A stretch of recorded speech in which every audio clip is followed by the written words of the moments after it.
All right, ladies and gentlemen, welcome to tonight's coverage of full race live commentary coverage at that of the O'Reilly Auto Parts Series at Phoenix Raceway for tonight's running of the GOVX 200. And this is going to be a fun one here at Phoenix. Phoenix has put on some good races across the O'Reilly Auto Parts Series in recent years, and I'm sure that this one is not going to be anything short of exciting here tonight. We're about to go through the starting lineup for today's race. We're going to let them go trackside here in a matter of moments first, as drivers are standing by their race cars. Pre-race ceremony is about to begin. I'll let you listen into the national anthem, followed by the command to fire engines, of course. Then we'll get into that starting lineup. Fourth race of the season, 3 different winners in the first 3 races of 2026 in the series. Last weekend won by a Cup Series regular in the O'Reilly Series race, Shane Van Gisbergen. While in the first 2 races of the season, we had O'Reilly Series regulars Austin Hill and then Sheldon Creed getting his first career win in the series to start the 2026 campaign. Couple drivers pulling double duty this weekend. Anthony Alfredo, who actually qualified 4th for this weekend's race, going to be running in the Cup race tomorrow as well at Hendrick Motorsports in the 48 car. Ryan Blaney is running tonight's race in the O'Reilly Auto Parts Series. Same for William Byron, Carson Hocevar, Denny Hamlin. A pretty stacked field here this evening. Ryan Preece, Michael McDowell, Shane Van Gisbergen, Ricky Stenhouse Jr., 8 Cup regulars, 9 with AJ Allmendinger. Austin Dillon makes 10, Chase Elliott 11. It's going to be a lot of fun.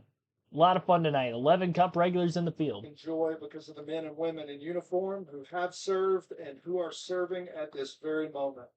And Lord, we lift them up in prayer today. And before we compete, we pray for each driver, team, official, and safety worker. Lord, please watch over them and bless us with a safe race. In Jesus' name, amen. Here to honor America with the singing of our national anthem, please welcome Andres Martinez. Oh, say, can you see by the dawn's early light what so proudly we hailed at the twilight's last gleam, whose busts and bright stars through the perilous flight o'er the ramparts we watched were so gallantly streamed, and the rockets' red glare, the bombs bursting in air, gave proof through the night that our flag was still there. Oh, say, does that star-spangled banner yet wave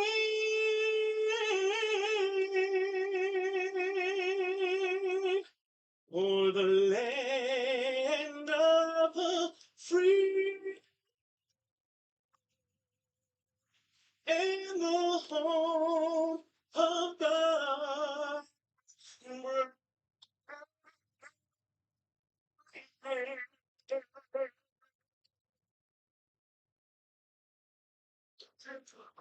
All right. Drivers will be to their cars. Engines will fire when they come back from commercial. We'll get the command and fire things off shortly. I mentioned already about a lot of Cup Series regulars in the field in today's race. The most stacked lineup we've had for an O'Reilly Series race in 2026. 60th anniversary for Team Penske this weekend. Hence the reason why we see Joey Logano and Ryan Blaney in the field.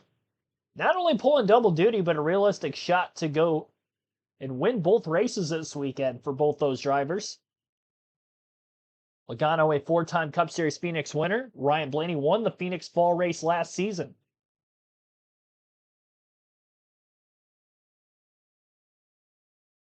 Greetings to those of you that are tuned in for tonight's stream. Again, a double-digit driver count for Cup regulars in today's field. A lot of familiar faces. And will we see any of the O'Reilly Series regulars maybe get a race win?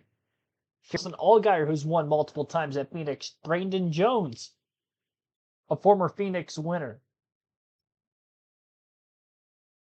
Sammy Smith got his first career win with JGR at that time in the O'Reilly Series. 17-year-old Brent Cruz in this race. Qualified up in the 5th place position in a car that won in the spring event last year, driven by Eric Almirola. And Team Penske won the IndyCar race today. Yes, I did watch all the IndyCar race earlier. Congrats, Joseph Newgarden, getting the race win. Kind of dominated by way of starting on the pole with David Malukas. Won by Joseph Newgarden. Tomorrow for the Cup race, Joey Logano on the pole. I think there's a very high probability we'll see a Penske Ford in victory lane. All of them qualifying up in the top 10, 2 in the top 3. Great long run speed by both Blaney and Cindric in practice earlier this afternoon. Morning out on the West Coast, of course.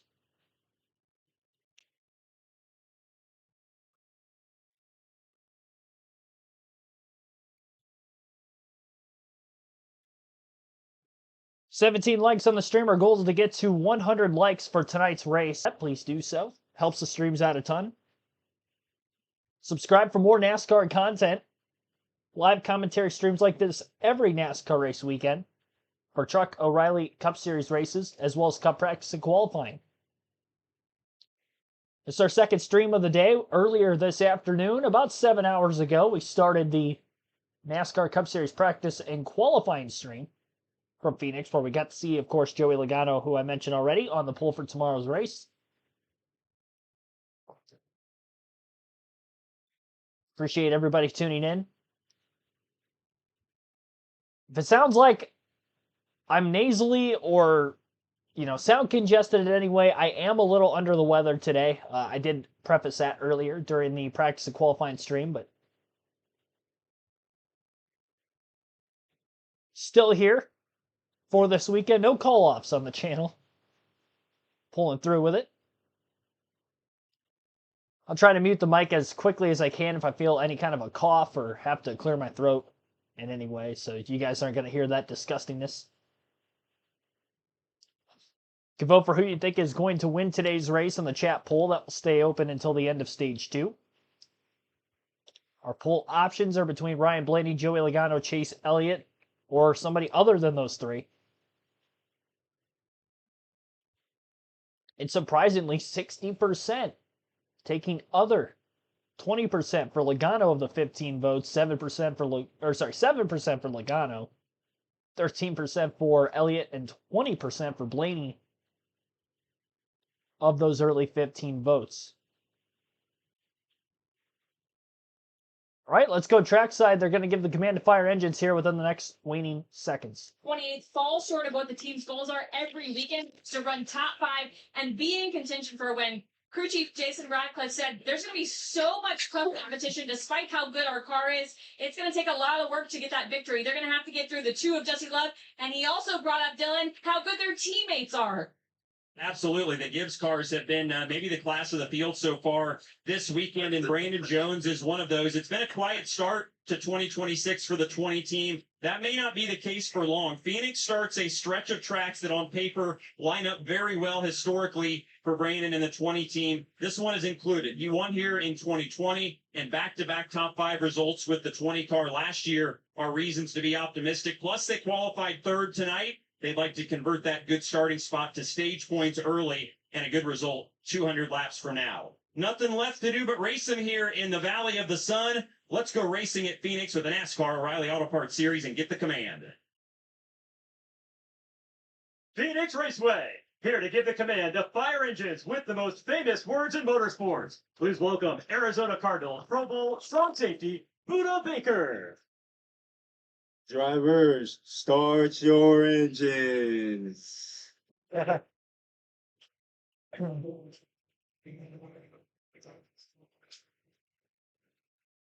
Alrighty. So here we go. Starting lineup for tonight's race going to look like this. Taylor Gray on the pole. Joey Logano going to be starting in the second place position. Let me pull up the entry list just to make sure here. Make sure everything's accurate. Because it's showing last lap time for a couple of these drivers. And that part is actually scaring me a little bit, that those drivers are not in the field. I think the raw feed could be messed up more than it is myself.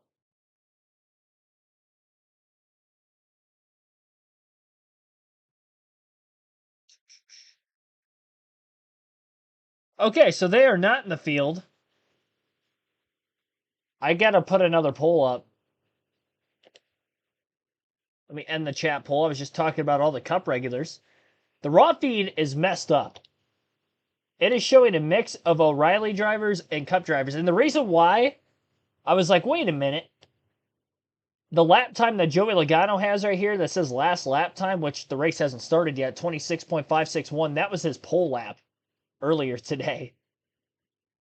So for some reason, it has him technically actually tied for first if you really look at the leaderboard. And then Brent Cruz, Ryan Blaney tied for fifth. I don't know why that is.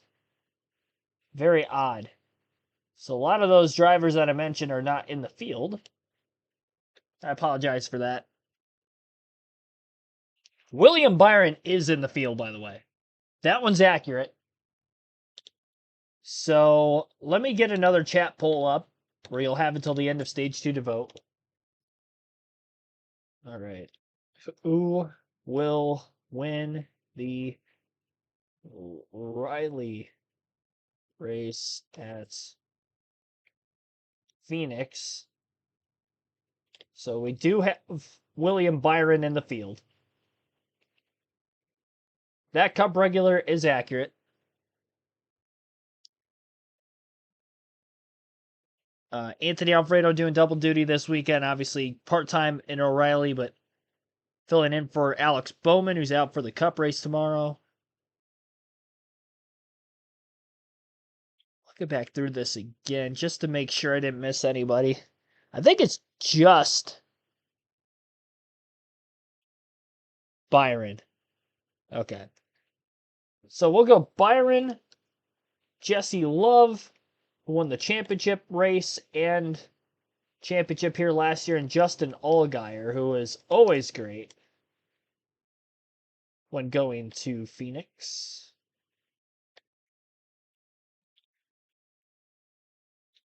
All right.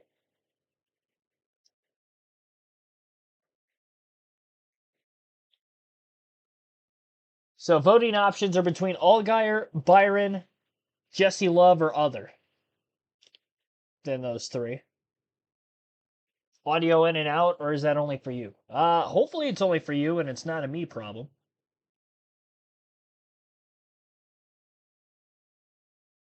Might have to hop out of the YouTube stream and then hop back in, maybe, if it's a YouTube related issue. All right. So the starting lineup that you're going to see on screen, let me try backing out of NASCAR.com and going back in and seeing if that helps us at all here with our live leaderboard. Raw feed, not good, but this leaderboard looks to be good. So here's the starting lineup for tonight's GOVX 200 at Phoenix. Taylor Gray on the pole for this one, alongside Jesse Love, who won the championship at Phoenix in this race a season ago. Brandon Jones, former Phoenix winner, alongside Anthony Alfredo, double duty this weekend in row 2. Brent Cruz, a 17-year-old, making his second start in the O'Reilly Series at a top 10 in his O'Reilly debut at COTA last week, alongside veteran William Byron from the Cup Series, doing double duty as well this week. He's in the 88 for Junior Motorsports. Sammy Smith, who got his first career win at Phoenix on the inside of row 4, alongside Corey Day, looking for his first career series win. Jeb Burton with Kyle Sieg will round out the top 10 in row 5. Row 6 for Harrison Burton and Sam Mayer. Row 7 will be Austin Hill and Carson Kvapil. Row number 8, William Sawalich and Sheldon Creed, a one-time winner this year at Atlanta. Justin Allgaier, the two-time Phoenix winner on the inside of row 9, alongside Ryan Sieg. Nick Sanchez and Brennan Poole will make up the top half of the field in row 10. Row 11, Jeremy Clements and Garrett Smithly. Dean Thompson, Chandler Smith in the field today, another former Phoenix winner on the outside of row 12. Raja Karuth in the 32 car for Jordan Anderson Racing. He was in the 88 for the first 3 weeks of the year. But in the 32 as he tries to piece together a full season. He's got his teammate Blaine Perkins in row 13 with him.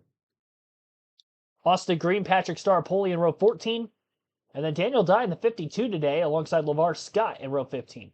Row 16, Parker Retzlaff and Nathan Bird behind them in row 17 will be Josh Balicki and Austin J. Hill. Joey Gase, Dawson Cram, row 18. And rounding out the field, row 19, Mason Maggio and Ryan Ellis. So that will make up our 38-car field for this evening's 200-lap, 200-mile race. Stage splits today, 45 laps in both Stage 1 and Stage 2. Final stage, 110 laps, making up our scheduled distance.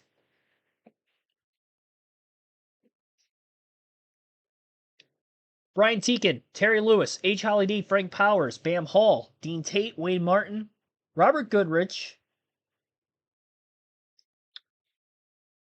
T. Van, Cars and Thomas Productions. Thanks for tuning in, everybody. Sue Brown, welcome in as well. If I missed a shout out from any of you, greatly appreciate you all tuning in, and thanks for watching tonight's coverage. That's the 17 car will take someone off another week. Yeah, that would be Corey Day. I think he's caused a wreck in each of these first 3 races of the season. Took Connor Zillage out of a shot to win last week. Daytona caused a couple wrecks, caused a couple at Atlanta. The Atlanta race still was able to get a top 5. T. Lee, thanks for tuning in as well. I did catch the IndyCar race today. I watched it in full, all 250 laps. It was a good race. Very NASCAR-esque with the way the caution came out in the last 40 laps, and then there was a split between fresh tires and old tires. Top 8 stayed out for track position. Didn't work. Guys who restarted 9th on back on fresh tires, Joseph Newgarden, one of which was able to get his way through the field with 6 laps to go, got to the front, and went on to win the race.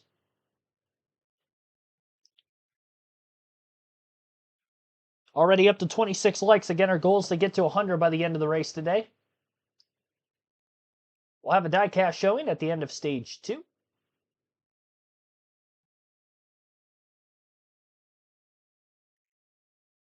I'm ready for this. Gonna have some fun. Saturday night. Daylight hours still in Phoenix, Arizona for the first half of this race, while the back half will finish in the dark. Don't forget it is daylight savings time tonight. Most of the United States going to have 1 less hour of sleep.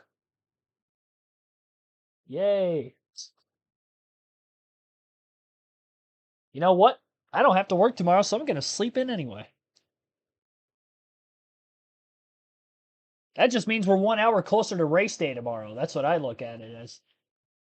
Trying to turn a negative into a positive as quickly as I can. All right, lights are out on the pace car. They will be going green this time by, and we'll get the shindig underway. Taylor Gray on the pole. He's been very good on the flat ovals throughout the O'Reilly Series last season, especially Martinsville, where he was able to get his first career win. JGR won this race last spring. They tend to dominate in laps led at Phoenix, especially in this spring race. It's either JGR or Justin Allgaier, it seems, every year. We'll see if it'll be JGR again. Going to see the entire field go down to the apron through the dogleg, trying to cut the course every restart, including this initial start as they go for track position. Green flag is in the air. Great initial jump by Taylor Gray. Took the outside of row 1. Cleared into the dogleg on Jesse Love.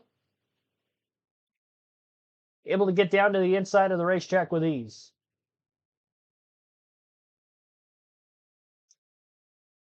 Circuiting down the back straightaway into turns 3 and 4. Love is going to hold on for second on another JGR Toyota. Brandon Jones, who tries an over-under move. Trying to set Love up to maybe get to the inside off of turn 4. Does so successfully. Doesn't go to the apron, though. Gonna run tightly door-to-door with the 2. Out of the front stretch into turns 1 and 2. Love giving up that inside just a little bit. Tightly off the exit of the corner. Jones trying to hang on that left rear corner panel. Love not going to be able to do it. Good initial jump for Brent Cruz from 5th to get to 4th, and he's on the back bumper of this battle for 2nd. First 2 laps of the race led by Taylor Gray at the front of the field. Fastest lap of the race after lap 2 by Gray. Anthony Alfredo with a big moment in turns 1 and 2. He got super sideways in that outside groove. He's going backwards in a hurry. It's already out of the top 10, it looks.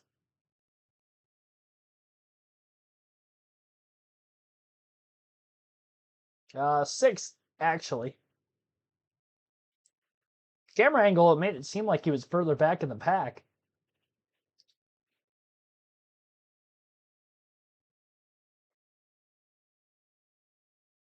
Great save. He had contact from the inside by Jeb Burton in the 27. Burton got tight, washed up the track into the left rear of Alfredo. Alfredo slides wide, just kept it off the wall. Kept it from spinning in front of traffic. We stay green. Keeps it in one piece. Corey Day in the 17. Chopping the nose off of the 7 adjusted Allgaier. Not a lot of room in the HendrickCars.com Chevrolet. Run-ins in the first handful of weeks. We'll see how he does here. He did race at Phoenix in this car last fall in the championship race, so he does have 1 start under his belt. Big story to watch out for today is Brent Cruz in that 17.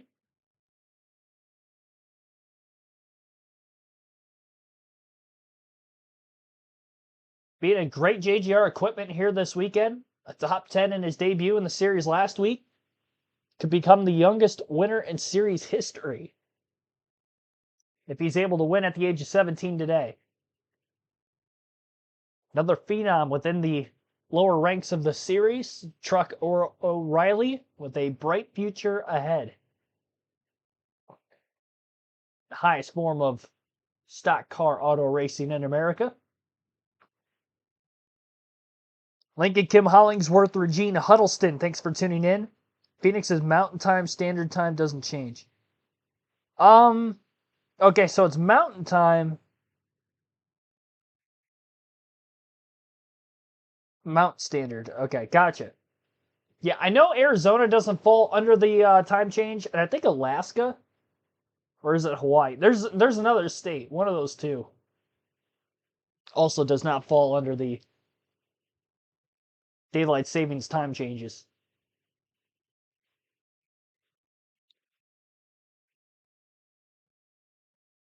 Being there at Phoenix of that weekend before, back in 2022 for the championship, I'm trying to remember back. I believe I was 2 hours behind of that mountain time, and then after the daylight savings, I was 3 hours because the rest of the country was falling back when I wasn't. Or people in Arizona weren't. So I believe today, they'd be like 3 hours behind me. For instance, and then tomorrow they'll be 2. So everybody else moves their clocks forward. Unless I have that backwards and it was 3 before and then 2. I don't know. I don't live there. I was there once during daylight savings.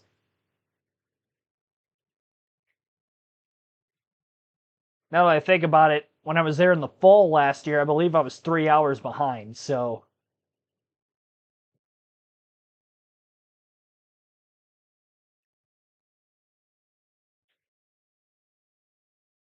That was before daylight savings. So yes, they are 2 hours behind, I guess, today, and then they'll be 3. I don't know. I don't know why that's so confusing for me to comprehend. Maybe it's because I'm a little under the weather. I don't know. What I do know is Jesse Love's out in front of this race after passing Taylor Gray for the lead within the last couple of laps. Amidst the part of a side-by-side commercial break ongoing on the CW. Love won the race and the championship in the fall. First 10 laps of the race were led by Gray. The last 4 have been led by Love. Last lap, Jesse Love about 2/10 quicker than Gray after snagging the lead. Connor Burke, thanks for tuning in.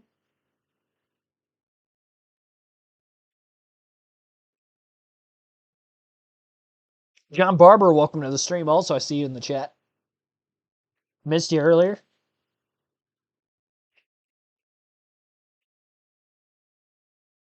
My pick, by the way, for this race was William Byron in the 88. I didn't preface that before the drop of the green flag, but just throwing it out there.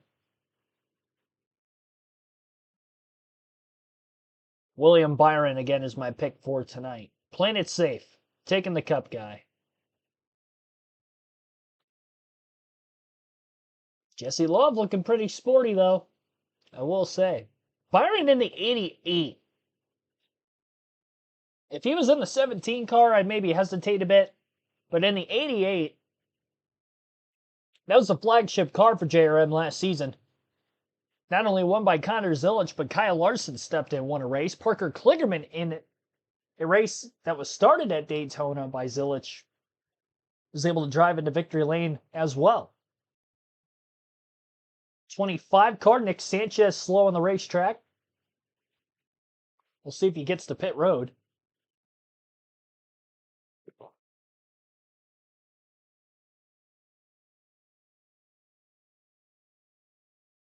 He's still rolling under power, and I believe he will get into the pits. Luckily at Phoenix, the apron is all the way down to the wall, so he can stay well out of the way. So he tries to limp it all the way back around, and luckily it's only a 1 mile racetrack as well. It didn't look like there were any tires down in that race car. I believe it's just down on power. But again, enough power to roll back into the pits. So early issues for Nick Sanchez, who started in the middle of the pack. Some of the JGR Toyotas, are falling by the wayside here. Brett Cruz got passed by 2 cars for position, which were Byron and Sammy Smith during the commercial break. Post-commercial break, Sammy Smith now has just made a pass on Jones for 4th. And I mentioned about Gray losing the lead to Love. So all 3 of them up that were in the top 5 have lost at least a position or 2 over the last 5 to 10 laps. And now a pass for second as another JGR Toyota. Taylor Gray loses another spot. William Byron up to second place, getting by him on the outside. And drives away through 3 and 4. The lead is about 1.4 seconds for Jesse Love over William Byron. They ran the same identical lap time to the 1,000th of a second that last lap. But also that was with a pass being made by Byron. He's got a little bit of clean air on the nose until he gets closer to the 2 car. We'll see what the lap times will be this next time by. And Love is still quicker by about 0.09 of a second. 29.581 to a 29.671. 11 laps consecutively now led by Love. Laps going by very quickly around this 1 mile oval. It's a very short race. 200 miles is not a long O'Reilly race, one of the shorter races of the season. Tomorrow's Cup race, only 312 miles as well, one of the shorter races. Around an overgrown short track. Definitely doesn't race like an intermediate. Races more like a traditional short track with the flatness, high braking. A couple of drag strips on both straightaways. A unique racetrack at that as well with how flat it is and its unique shape. Being able to cut that dog leg. Other tracks similar in size, not even that drastic of a dog leg or a front stretch curve through a tri-oval than this one at Phoenix. Sorry for that. I'm struggling. Trying to hold back my my coughs and everything. Might have to go down and get like a throat lozenge or something. during the stage break. Got that tickle. Tickle in my throat. Feeling a bit ill. Which doesn't help, but thanks for bearing with me tonight. Justin Allgaier on the move after a not-so-good qualifying effort, looking to make a pass for 5th on Brandon Jones. Following him right now seems to be Brett Cruz, after Cruz had got passed by the 7. Cruz outpacing his teammate, it looks. Could be learning something from the driver of the 7 as well. If I had to guess, it's probably going to be a 3-horse race between Love Byron and Allgaier, and maybe Sammy Smith. He's looked decent first few laps. Smith, the former winner here. At last lap, Sammy Smith actually was the fastest car on the racetrack. Last 2 laps, he was faster than the leaders.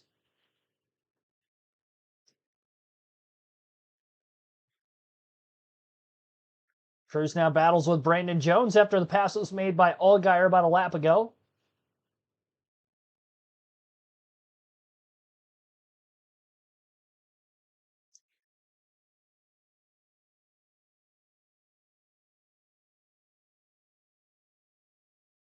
And Cruz to the inside.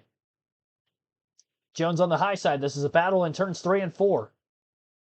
Clipping the apron on entry. Gonna hurt the corner exit speed by Cruz. Junior Motorsports is Carson Kvapil in the 1 car. Trying to make a charge.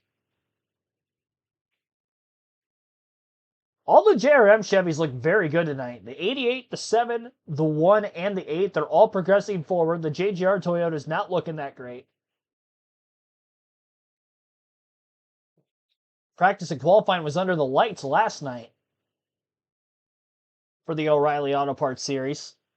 So more similar to the track conditions we'll see at the way back of this race.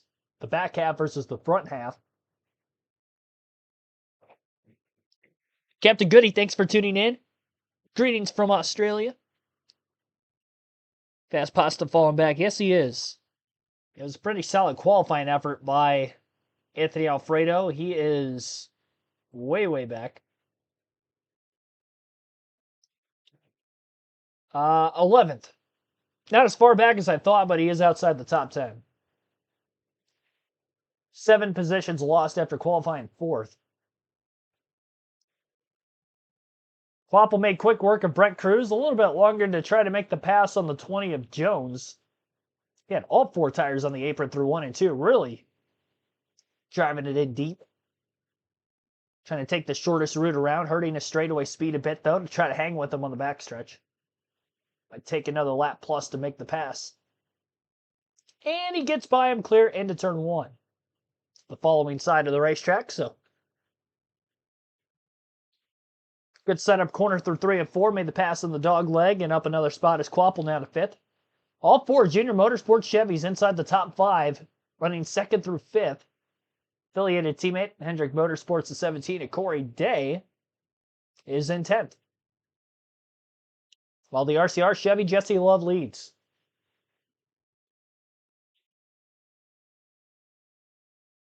Long ways to go here in Phoenix. 21 laps led by the defending series champion and race winner from the fall, Jesse Love. 1 win for RCR in this level already this year. Season opener at Daytona was won by Austin Hill. Love had 2 wins last season. Book ended the season, and Book started it. Won the season opener, won the finale at Daytona and Phoenix.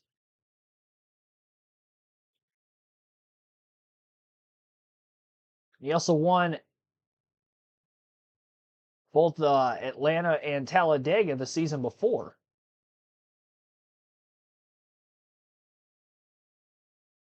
Wanted to pull up the O'Reilly Series point standings entering today's race. Through 3 races. So Austin Hill comes in with the points lead, 28 ahead of his teammate Jesse Love. 39 points back. Justin Allgaier in third. Sheldon Creed is in fourth. Carson Quapple rounds out the top 5 in fifth. Quapple running the full season. He was in the 91 last week, back in the 1 this week, kind of piecing together most of that campaign with Junior Motorsports. Same to Raja Caruth, who this week is in the Jordan Anderson Racing Chevrolet, despite running in the 88 car the first 3 weeks. Caruth is in 6th in points. 7th is Sammy Smith. Corey Day 8th. Parker Retzlaff 9th. And Sam Mayer rounds out the current top 10 early in the season. Top 10 in the race right now. Jesse Love leads. Sammy Smith in second. William Byron third after Smith passed Byron during the commercial break. Justin Allgaier is in fourth. And Carson Quapple rounds out the top 5 and fifth. 6th is Jeb Burton. Great run for him early. Brandon Jones in 7th. Taylor Gray 8th. Corey Day 9th. Brett Cruz has fallen to 10. So that's the top 10 in the running order. Jesse Love has the fastest lap of the race now. Going to the raw feed, it looks like it is up and running properly now. So get more stats on our main page here. Allgaier up 13 positions from the start of the race to get to 4th. Most spots of any driver in the top 10. Most spots gained in the race. Parker Retzlaff for Viking Motorsports in the 99 actually up 14 spots from 31st to 17th. Nick Sanchez had that problem. He's 6 laps down, but back on the racetrack. He's lost 18 spots. Clement's up 8. Alfredo back 8. Kyle Sieg lost 6. 7 spots lost for Taylor Gray from the pole already, back to 8th. Brent Cruz has lost 5 spots from 5th to 10th. Gray in danger of losing another spot to Corey Day. JGR falling off the pace of the earth at stage 1. We'll see how stage 2 goes for him. Mike G42, thanks for tuning in. Austin Kowalski, also thanks for watching.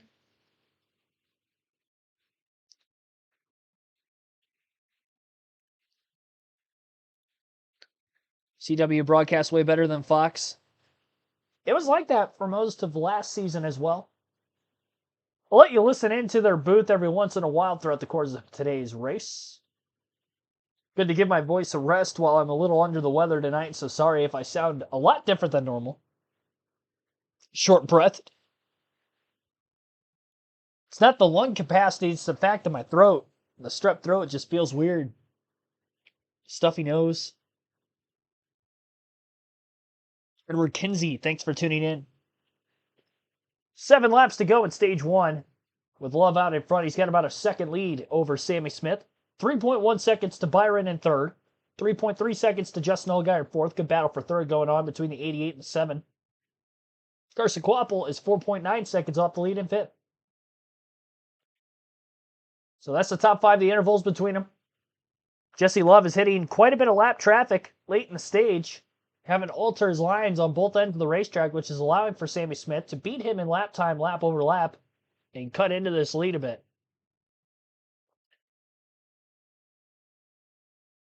Lead is now down to about 0.6 of a second. Gonna have to get my laptop on a charger during the stage break. I did not charge it between streams today. It's at 8%. I don't want to lose a stream. I'll stay right here until we get to the end of the stage. Jesse Love trying to go to the outside to get by the lap car in the 42. Cutting the dog leg. Sammy Smith on the bottom. And looks to the inside at turns 1 and 2, wrapping below the yellow line. Well below it, all 4 tires. Comes out of the corner with Jesse Love out in front. Now he'll take away the inside line on Sammy Smith. Smith dealing with a bit of dirty air. Rotates the bottom much better. Love had to lift to keep it off the lap car to the outside of the 45. And Sammy Smith to the lead. All clear across the start-finish line and into turns 1 and 2. Continuing to wrap below that yellow line on the inside. Sammy Smith is pulling away. We haven't seen Sammy Smith compete much at junior motorsports in the 8 car in the non-super speedway oval, but here he is today showing out at a track he got his first career win with JGR in his rookie season in the O'Reilly Series 2 years ago. Yeah, that 8 car does look very good. Very, very good.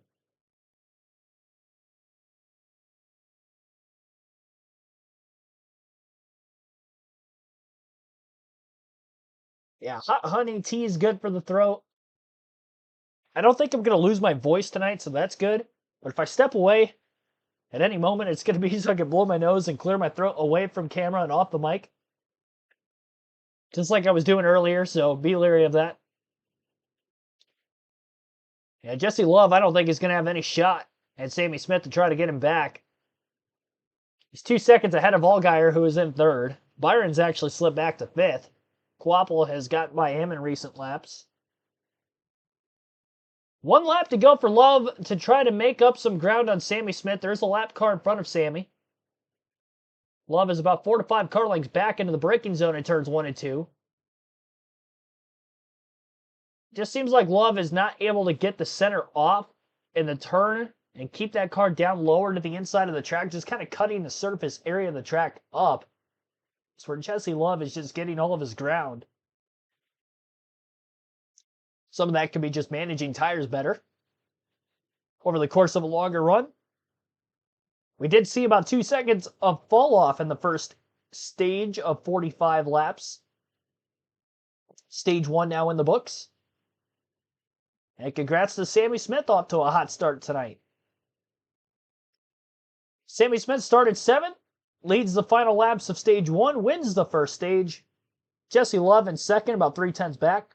Carson Quapple on the final lap of the stage got to 3rd, getting by Justin Allgaier. William Byron in 5th behind Allgaier. Oh, no, actually just updated on our leaderboard. Allgaier did hang on for 3rd. I was bamboozled by NASCAR's raw feed on NASCAR.com. Okay, so Sammy Smith was the stage winner. Jesse Love 2nd. Justin Allgaier 3rd. Carson Quapple 4th. William Byron 5th. Jeb Burton 6th. Corey Day 7th. Brett Cruz 8th. Sheldon Creed 9th. Brandon Jones rounds out the top 10. 1 point per position. 10 points for first. All the way down to 1 point for 10th. And as soon as they come back from commercial, you get to listen in to the pit stops and the updates on your favorite O'Reilly Series drivers and see what kind of adjustments they're going to be making. First chance at that today with the first stops overall. Caution free through stage 1 of 45 laps. Because of how short the stages are in both the Truck and O'Reilly Series in stage 1 and 2, most tracks that usually don't have to pit. So no pitting for fuel or tires during the middle of the first stage, same for the second. If we do go green all the way through stage 3, they will have to pit at some point under green there. So our only chance of green flag pit stops tonight will be in that final stage. Some days have a way of lighting up our world. I thought they were coming back for commercial. They had a NASCAR ad. Usually when the NASCAR ads pop up during the NASCAR race, they come back from break following that. So I got a little ahead of myself. So first caution of the day, the lap 45 stage 1 break. Just over 20 minutes to get there. Is very, very quick. Quick start. Quick start, a very quick race.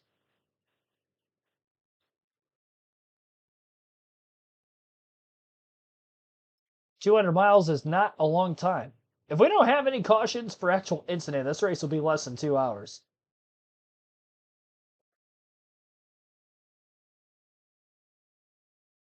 To put in retrospect how short this race actually is.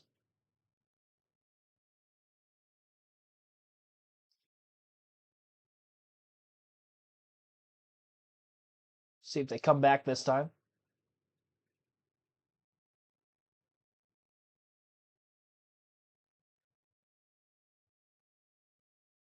Nope. Got a local ad now. think RCR made a good choice. Cletus McFarland. You know what? We'll see. I don't trust Cletus's ability at Rockingham. It is a track that he was able to make some test laps before in the truck series, so it's a track he's semi-familiar with. And this is to try to get him improved to run a Daytona or a Talladega. I think he can be competent enough on the super speedways with having that experience at ARCA. And I know he crashed out on lap 4 of the truck race, but that was a learning curve in and of itself. He'll be better the next time out in a truck. It's a big risk, but hopefully it pans out. I'm sure if he is going to have any kind of a career in NASCAR, it's going to be on the super speedways primarily, and this is just a stepping stone to try to get approved for that, having to run a shorter oval. So it's kind of a one-time only deal, if you will, for him to run this race in the O'Reilly Series. I don't expect much. Honestly, if he gets a top 20, I'd be shocked. If he can make it to the end of the race, that's a win in and of itself to complete all the laps at the Rock. So I don't have high hopes for him at the Rock.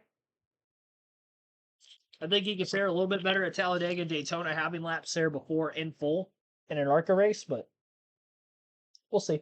Let's talk about pit road here before we see the first pit stops of the night. Lots of challenges. It's a long pit road. There's curves, but most importantly, it's very slippery. So we'll see cars slide through boxes. We'll see crew members kind of lose their footing. So one of the things they do is they scrape the rubber clean off the pit stalls as much as they can. They put importance on that. But the big question this weekend was, what was the IndyCar rubber going to do to those boxes? We know when the NASCAR rubber is stacked on top of more rubber, it makes it very slippery, but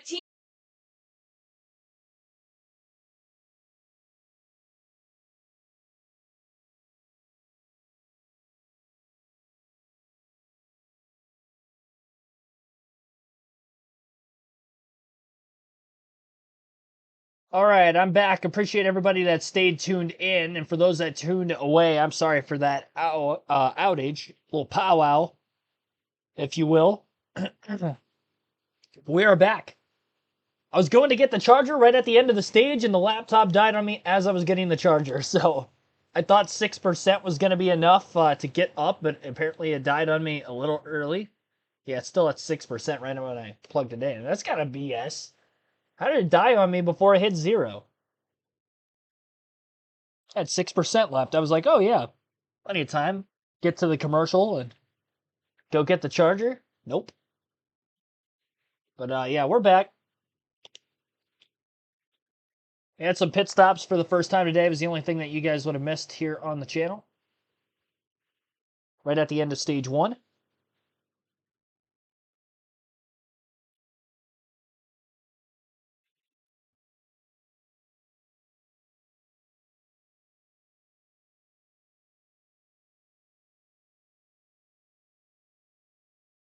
Jesse Love looks to have won the race off of pit road.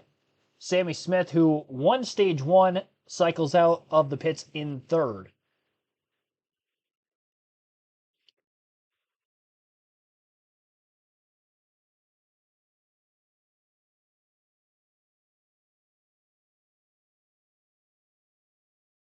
See, we got some dessert eating. We got some wings, some fries, some tacos. Got some good eating all the way around. Got some pizza waiting for me downstairs. Kevin Ski, thanks for tuning in. Do a great job commentating the race. Way better than most of the other streamers. Hey, I appreciate that. Pete Creamer, thanks for tuning in. I appreciate that, especially on a night where I'm under the weather, so I'm glad I can still fulfill my needs for you guys and get that kind of a props.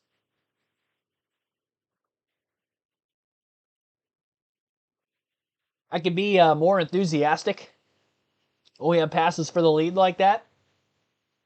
But my voice box is not allowing me to go up that extra octave today. So it might be more melatonin mundane at certain times, but it's just so I don't hurt myself. And again, apologize for the laptop dying there amid mid-stage break. At least if it was going to happen, it happened during the stage caution. And I knew I was going to be back up and running within 60 seconds, so I said to get the laptop on a charger. But about to advance to the next restart. Oh boy, Corey Day slid through his pit box.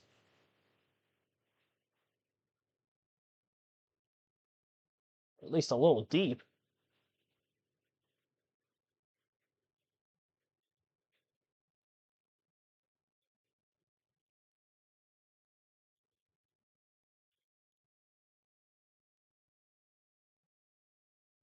Maybe too close to the inside wall. I think he was too close to the inside wall and had to give him room so they could actually jack the car up. On the left side. Rookie error by the rookie driver, Corey Day. He didn't crash into anybody this time, so that's good. Tried playing golf, it was so bad I was dangerous, oh boy. I've seen that on the golf course numerous times before. Usually not with me, but still, there's something funny about watching somebody shake a shot so bad every once in a while, you know? Good comedic relief if I'm having a bad round myself. I'm like, well, at least I didn't do that. Burning quite a few laps under caution during the stage break that we're going to restart, looks like at lap 12. Lap 11 or lap 12. And a short 45 lap opening stage.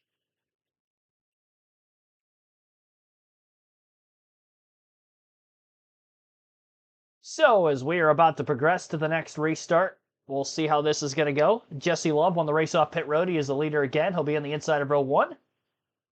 Backs up, gets the launch, green flag back in the air. Carson Quapple getting pushed all the way down the front stretch on the high side by Sammy Smith. I don't think he got going and took off very well because the 88 car is underneath him.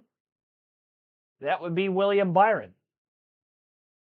Reddick side drafting, trying to get by Byron on the high side. Sammy Smith, who won the opening stage, lost a couple spots in the pits, and now he's back to 5th. But he did win the stage of 45 laps from 7th. So we'll see if he can do something similar again. JGR Toyotas, who were good on the short run, but not on the long run, trying to attack on the restart. Oh, contact Brett Cruz into the left rear of the 8 of Sammy Smith, and he's going to lose even more spots now. And Cruz is stuck 3 wide middle between his teammates Brandon Jones and Taylor Gray down the backstretch into 3. Just his second career start at the age of 17 is Brett Cruz in tonight's O'Reilly Series race. Top 10 at COTA a week ago in his debut. Nearly getting into an incident with one of the veterans of the O'Reilly Series. Sharik B, thanks for tuning in.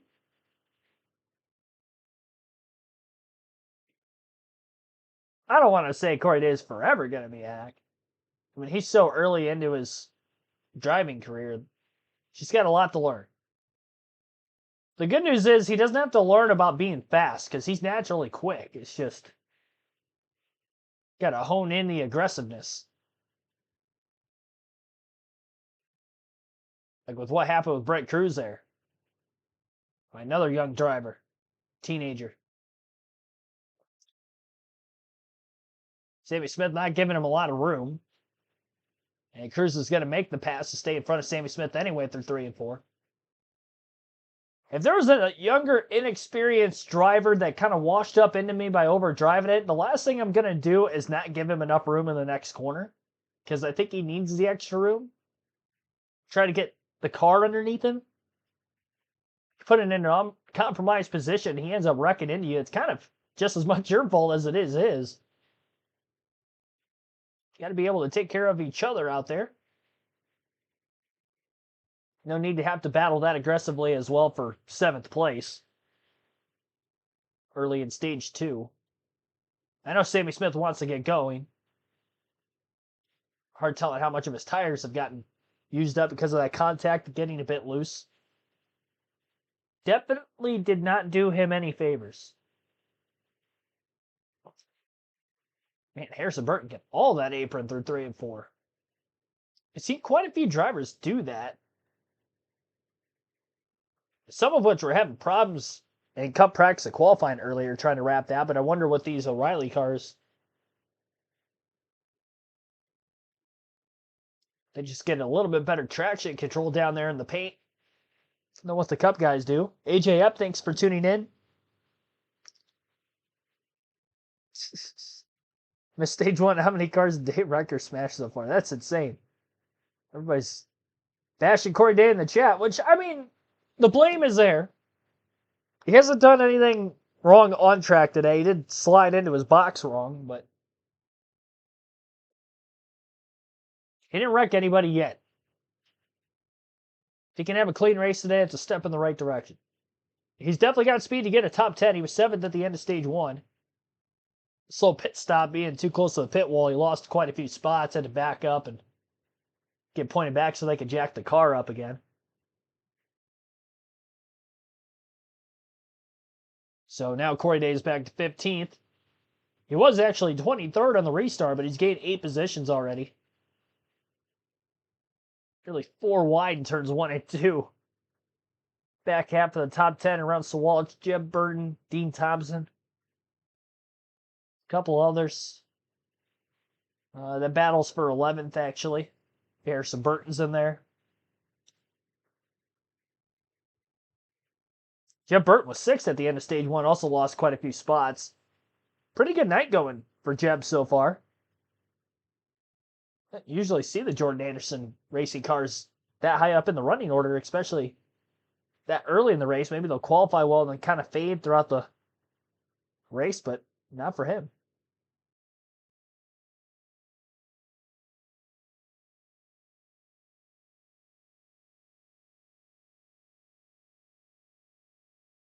Yeah, Dave part-time in trucks at O'Reilly before jumping into O'Reilly full-time this season. Part-time in ARCA as well. I correct me if I'm wrong. I don't know if he ran the full ARCA season last year, but I know he ran part-time the last 2 years. At least.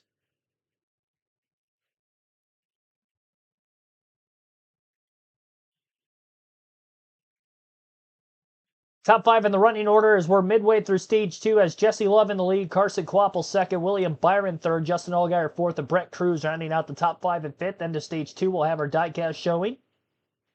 And that will be the last that you can vote for who you think is going to win tonight's race in our chat poll. At the end of stage 2, that will close. We got 73 votes so far since this race has begun. 40% of you taking somebody other than Allgaier, Love, or Byron for the win. 22% have Allgaier, 23% Byron, and Jesse Love, who led the most laps in the race so far, at 15% of the votes. So despite finishing 2nd in stage 1, Jesse Love again has led the most laps. 48 laps led of 71 completed. After starting in 2nd. Sammy Smith, who won stage 1, is 7th. Tied for as far back in the running order as he's been tonight. And my pick for the race win before the race started, William Byron, has been as high as 2nd, again currently 3rd.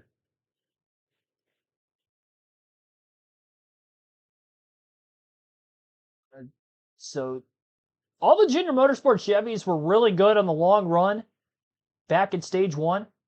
The second stage is going to be a bit shorter because of the caution laps in length. That if we go green without a yellow in stage 2, instead of stage 1 where it was 45 laps all green, this stage would actually be more like 32 or 33. So I think there's a better chance that Love is going to hang on and win the stage, being that good on the short run. Because he didn't get passed until 6 or 7 laps to go by Sammy Smith, so should be able to hold on. He's got a 2.5 second lead over Quapple. Some of that was lap traffic slowing him up as well. Because even after Sammy Smith got around him, Love stayed within a half a second. So just going to have to navigate through lap traffic a bit better.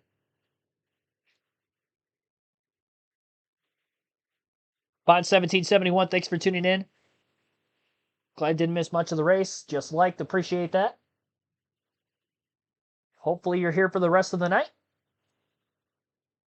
We had almost 100 people in the chat before we had the slight powwow, but we have been back. That powwow was about 60 seconds or less. Laptop died on me, unfortunately. Right in the middle of me going to get a charger, too. That's the crappy part. Died at 6%. Had slight battery life left. That's the first time I've done that with this laptop, and I had this laptop all the way through last season and the start of this year, so it's been a long time since that's happened. Or we completely lost the stream like that. Yeah, smash the like. ZJ, thanks for tuning in. Our like goal is 100 likes for tonight's stream. We're already past halfway to our goal, but this is a short race, so again, only 200 miles tonight. We're at 56 likes. Subscribe if you're new to the channel as well. We just hit 7,000 subscribers after the practice of qualifying stream on the channel, so now our goal is to get to 8K. Got to get used to saying that now that we're up over 7,000.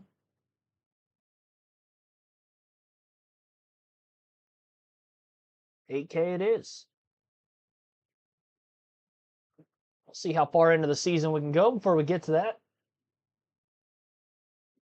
3-wide battle around Corey Day, Jeremy Clements, and Harrison Burton. Corey Day actually backed out and gave those two cars to the outside a little bit of room. They nearly touched one another, getting a bit loose off turn 2. Jack narrows up so much at that end of the speedway. Right off the exit of the corner. Brett Cruz, Justin Allgaier battling for 4th. Mentioned about the short run speed in the JGR Toyotas at the start. We'll see if they can hold on the long run a bit better than they did. I'm sure adjustments were made to the 19, the 54, and the 20. And obviously as the track continues to cool as we get into the full nighttime sky. Started in the daylight just a bit, but it's getting dark quickly. Sun setting back behind the grandstands.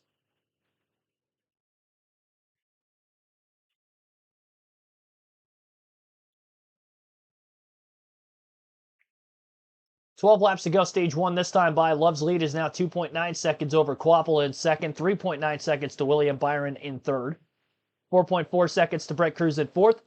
Justin Allgaier 4.5 seconds off the lead in fifth, 6.7 seconds back is Taylor Gray in sixth, Sammy Smith 6.8 seconds back in seventh, Brandon Jones 7.9 seconds back in eighth, Sheldon Creed in ninth is 8.1 seconds off the lead, and Jeb Burton back in the top 10 at 8.5 seconds off the leader. So that is the top 10 in the running order. Side-by-side commercial break goes. We have not taken an ad break this entire stream, so we'll pump one out right now. You're listening live on KRC to our full flag-to-flag coverage of tonight's O'Reilly Series race, the GOVX 200 at Phoenix.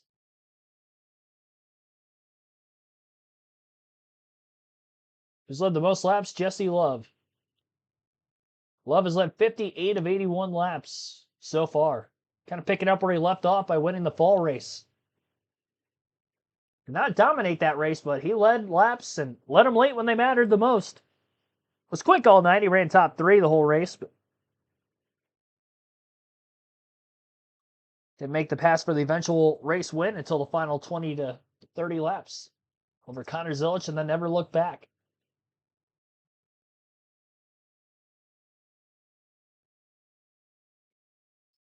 Allgaier and Cruz have been battling back and forth for 4th place for quite some time now. They're side by side. Allgaier cut the dog leg on the front stretch, almost clearing the turns 1 and 2. Goes with all 4 tires down below the yellow line on the apron. Slides up on corner exit, clear of Cruz. And I'm not sure that Cruz is going to try a crossover here. Stay in line, pinned to the bottom on Allgaier, and Allgaier clips the apron on that inside through 3 and 4 and still drives away from Cruz. Seen quite a few drivers kind of wrap both left side tires down on the apron. And all 4 tires down below the apron at both ends of the track. So most I've seen the bottom lane at Phoenix work as strong as it has. There's no PJ1 or traction compound up on that middle to upper groove, but it just does not seem like that middle to upper line in 1 and 2 is as good as it's been in years past. 3 and 4, it's pretty competent with the slightly more degrees of banking progressively from top to bottom than in 1 and 2. But 1 and 2, it's kind of hard to get that flat line straight corner exit speed, diamonding the corner up middle outside and then back to the inside by corner exit like we usually see here.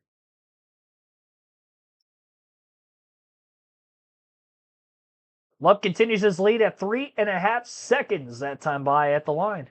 In the opening stage, came up second when Sammy Smith had the late rally. But you look at it, he's led 62 of 83 after qualifying up front. The reigning champ has been the model of consistency. And he's checked out. Yeah, he's almost 4 seconds ahead. And we heard him and Danny Stockman talking, and Danny's like, look, say what you have. And he's trying to learn. I think that's what we appreciate the most about Jesse Love. He's astute. He's always trying to learn and always trying to get better. And he's doing an exceptional job of all of that today. When you talk to him in the pre-ranks, I love what he talks about the mental service, and how much work he does there. So deep. Yeah, and the words he uses, like he talks about disassociating from the championship and this race because it's just, not this is a race now in this year. You can't go back to feeling of that championship and thinking you can be complacent because you got that done. It's really impressive and why this young man is, continued to impress a lot of people. You see Sheldon Creed on the inside of Taylor Gray. I talked to Jonathan Tony, crew chief for Sheldon Creed earlier today. He said, you know what? We just missed it a little bit in qualifying. I think we'll be good in the race. In particular, that long run that we should get in the final stage. 00 just quietly performing. Racing Taylor Gray for 7th. In his state battle, look at this. Chip for who's that? I mean, we've given him credit. And racing here, Dog might come out. Virginia native. Jumping, just let him know he's number 1. On his last for a second. Well, the 27 on that last pit stop pulled a packer, it looked like, and it cost them 4 or 5 spots. And we were questioning, like, why would you give up that track position? But to see him drive back up inside the top 10 again, and looks to me like he has a better car than both 54 and the 00. That's amazing they can run that low and second and 5. That's really good. Well, they really perform because he's a drafter. And they really didn't get the payoff that they need to start the year at Daytona and Atlanta. And Jeremy Clements, another driver slow out of the gates this season, in position to get stage points. He's back behind this group in the 51. And another one of those teams sort of in this midfield that's, tried to improve in the offseason, made that alliance with Haas Factory team as those Hendrick engines. And didn't have the best start to the year, but that's a really impressive run. He's been one of the fastest cars actually on the racetrack on over the last 5 laps. So definitely had some speed in that 51 right now. And we talked about this being kind of the start of the season, even though we've got 6 drafting tracks, you got 4 road courses. There's a lot of tracks similar to this. And this is one of the places you want to run well because I think it sets the tone for the remainder of your year. Here's the other thing. You look at the next 4 races on the schedule, they're in the chase. 5 of the next 6 tracks that we go to when we're running toward a championship in the fall. You want to get it dialed in. Mentality different than when you used to come here and you knew if you were in the championship tour, you had to get it done. But this track will play a big role in the fall when we come here as we start thinking about who's going to be the 2026 champ. And to that point, when you talk to these teams and drivers, every race feels so important with this format. They're learning that in real time, and you can just tell they know how important every point is. Something tells me we'll be talking about this guy again. Second stage victory of 2026 for Jesse Love. Brings it to the corner and white checkered flag. Roxiar has just been unbelievable this season. When you talk about stage victories, leading laps, and scoring points. And speaking of scoring points, final stage point goes to Jeremy Clements. Those 4 in a wad for the last 4 positions in the top 10. Stage number 2 is done.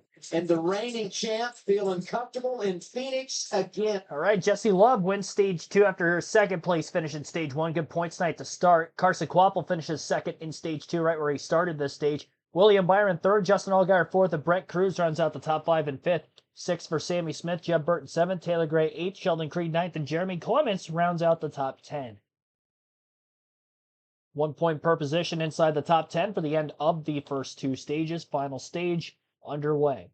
110 laps in the final stage. They will have to pit for fuel and tire purposes again, even with pitting during the stage yellow. We're going to end our chat poll as we've reached the end of stage 2. 79 votes were casted for who you think is going to win tonight's race. 38% of you took somebody other than Allgaier, Byron, or Love. 25% took Justin Allgaier, 22% at my pick William Byron, and 15% took Jesse Love, the winner of the fall race last year and the current race leader. Time for a diecast showing at the end of stage 2 as well.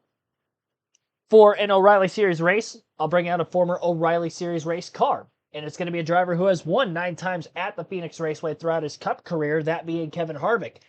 This car specifically is from 2004. This is his Reese's number 21 Chevrolet.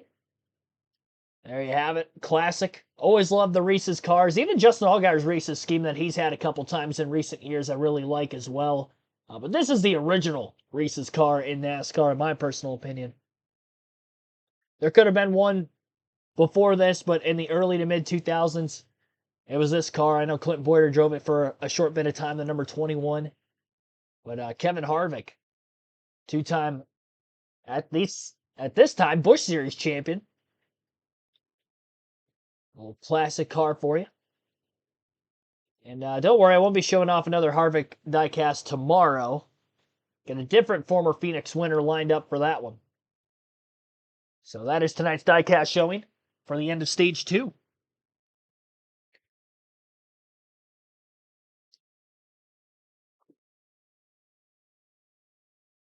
We're going to have pit stops here shortly. While we await them to come back from commercial, we'll take another break of our own. You're listening live, KRC, to full flag-to-fly coverage of tonight's race.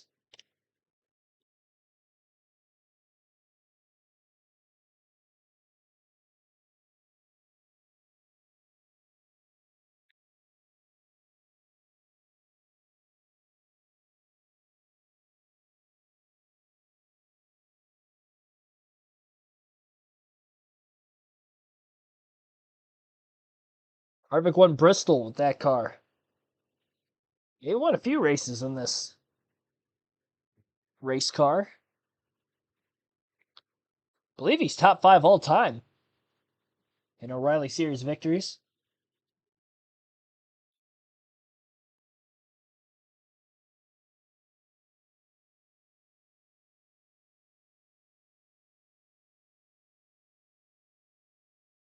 RCR's always had a pretty solid program in the O'Reilly Series. Kevin Harvick, a 2-time champ with them. Clint Boyer won a championship with them.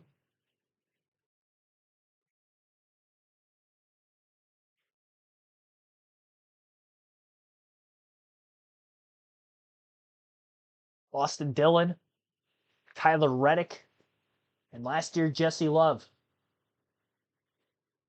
on the list of drivers to win an O'Reilly Series championship with Richard Childress Racing. Been very, very competitive in this series over the years. Savings Lane today. Visit Progressive.com. And by the Credit One Bank, NASCAR American Express Card. It's been a beautiful weekend here in Phoenix, and the fans enjoying the CW Sports Bar just on Midway here, not too far away from where we are in the broadcast booth. What a great night in the city, 30 minutes away. It's the perfect time to fuel up with Arby's new $7.99 meat 3-box. Arby's! It's giving you a whole. We got the Arby's stream. The classic roast beef or crispy fish sandwich and 3 delicious sides. There's more meal for your money at Arby's. Scan the QR code, order now in the Arby's app. Arby's, we have the means. I don't know about that CW bar, but I can go for an Arby's roast beef right now. It's starving. You know, if there's anyone who knows the value of a good crew, it's the professional parts people at O'Reilly Auto Parts. That's why they want to put the spotlight on the members that are essential to a race team's success. Here's Dylan.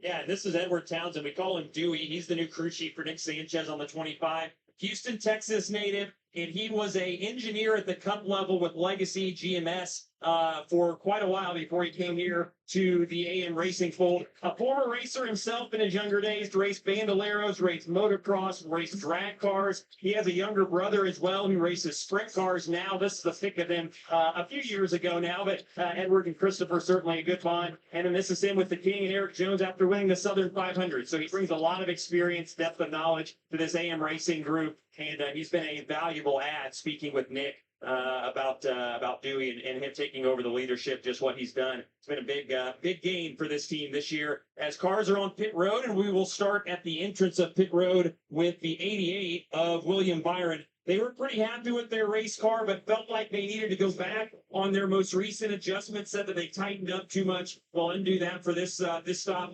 Jesse Love felt like everything was better for him that run, but they were trending freer, so they're going to tighten him up just a touch. It's a very small difference between the two. Cam?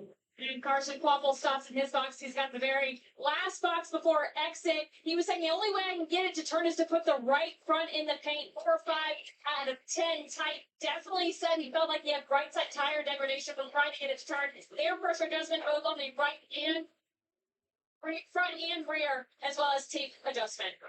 Race off progressive pit road. Jesse Love holds serve. Taylor Gray +6 gets to second. Quaffle comes off third. Brent Cruz gets one. William Byron comes off fifth. Final stage on the way.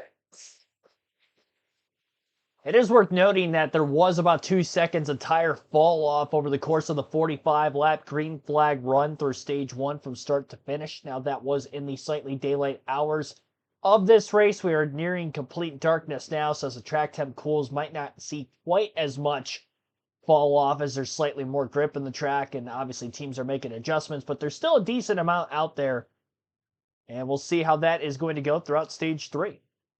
We've not seen a caution for incident tonight. Our 2 stage yellows are the only 2 yellows, lap 45 and lap 90. We have reached just over an hour into the race, and we're about 3 laps shy of halfway. 6 lead changes, 16 laps under yellow. Again, only the 2 stage cautions. Stage winners tonight, Sammy Smith in stage 1, Jesse Love. And the number 2 wins stage 2. Awaiting the restart to begin the final stage.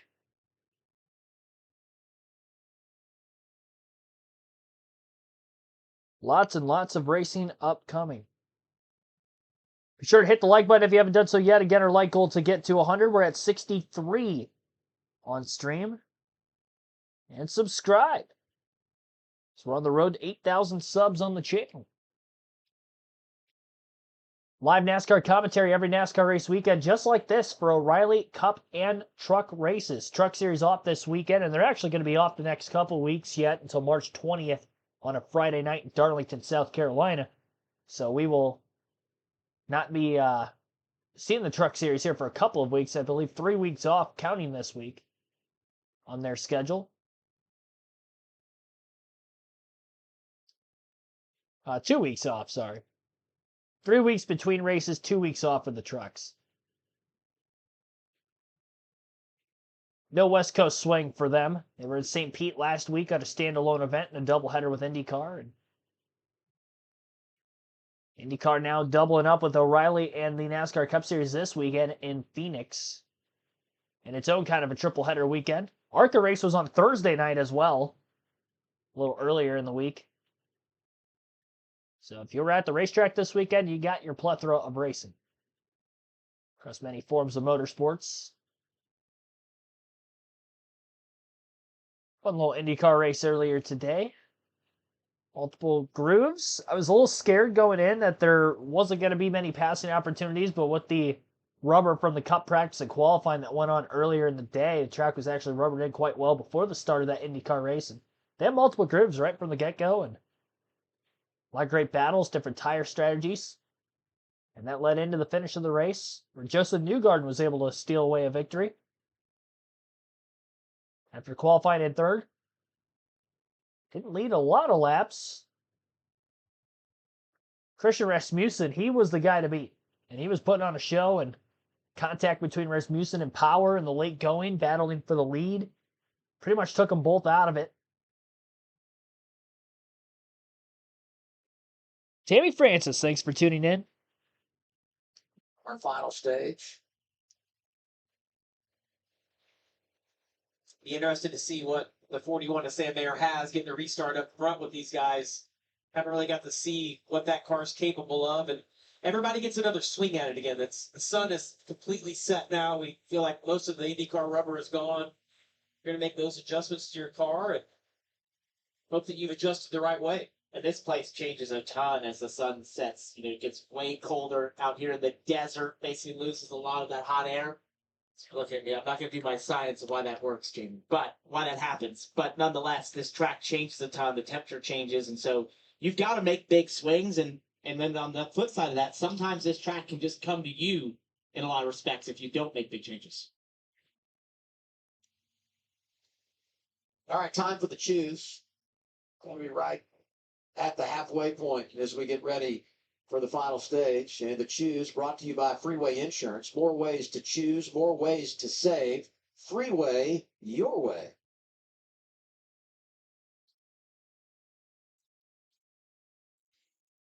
You know, the restarts are big because you want control here. And, you know, being out front, owning the choose on the front row, just a really good situation for Jesse Love, who's been in control in this race. And we got to report a little bit of an adjustment there as they go to the final stage of the night.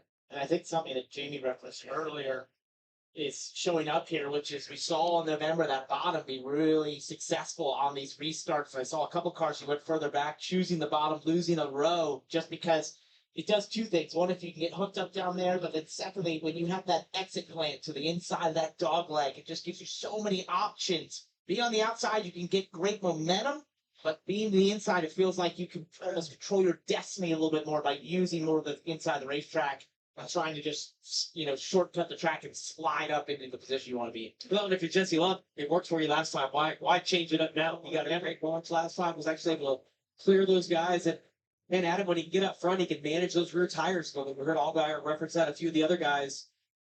See if he can get another good launch. Here we go. Ready for the final stage. Right. Leaders. Well, Saturday night short track action here at Phoenix. Green flag back in the air. Jesse Love, who won stage 2, won the race on pit road in each of the first 2 pit stops. He is the leader again. A lot of sparks flying throughout the pack as the field bottoming out, going from the apron back to the regular race course into turn 1. Some of which staying all the way down to the apron. Nearly 5 and 6 wide through turns 1 and 2 as they try to funnel up off the exit of the corner. Still 4 wide in the middle of the pack for a couple of rows. Things are tight down into turns 3 and 4, but they all survive and they get 1 green flag lap in after the restart at least. Byron and Mayer aggressively side draft to one another on the front stretch. Battle for 5th. Byron not able to hang on with the 41. Good drive off. Mayer going to be almost clear. Thought he was going to have a little bit better drive off. 88 still has his nose underneath. 3 wide just behind those two. Red Cruz in the middle of 3 wide yet again. We've seen that on the restart earlier today as well, back in stage 2. This time he's gotten Sawalich and then the 8 car, Sammy Smith. Haven't really called Sawalich's name today for JGR. Hasn't been in the top 10 much, but here he is. Battling for about 7. And he is clear. Great run on the high side by the sophomore driver in the O'Reilly Series, William Sawalich. Missed the playoffs entirely last season with JGR, looking to make the chase of 12. This year, gonna need consistency to do it, though. Still kind of lacking that in the first few races of this season, but he started turning it on there in the chase of last year, the playoffs, if you will, last season, but even when doing that, obviously not being in the run for the championship, it was kind of overshadowed a bit. I saw it, though. We were doing these live commentary streams week to week. I noticed the progression. Just a little later in the year than what he and that team probably would have hoped for, but progress was made. They kept him in the car for another year, and here he is. Top 10 at Phoenix. Part of that 3 wide battle in and nearly 4 wide on the restart had some contact that looked like between Blaine Perkins and Daniel Dye on track. Luckily, nothing major happened there. Monitor to see if there's any tire rub in the coming laps.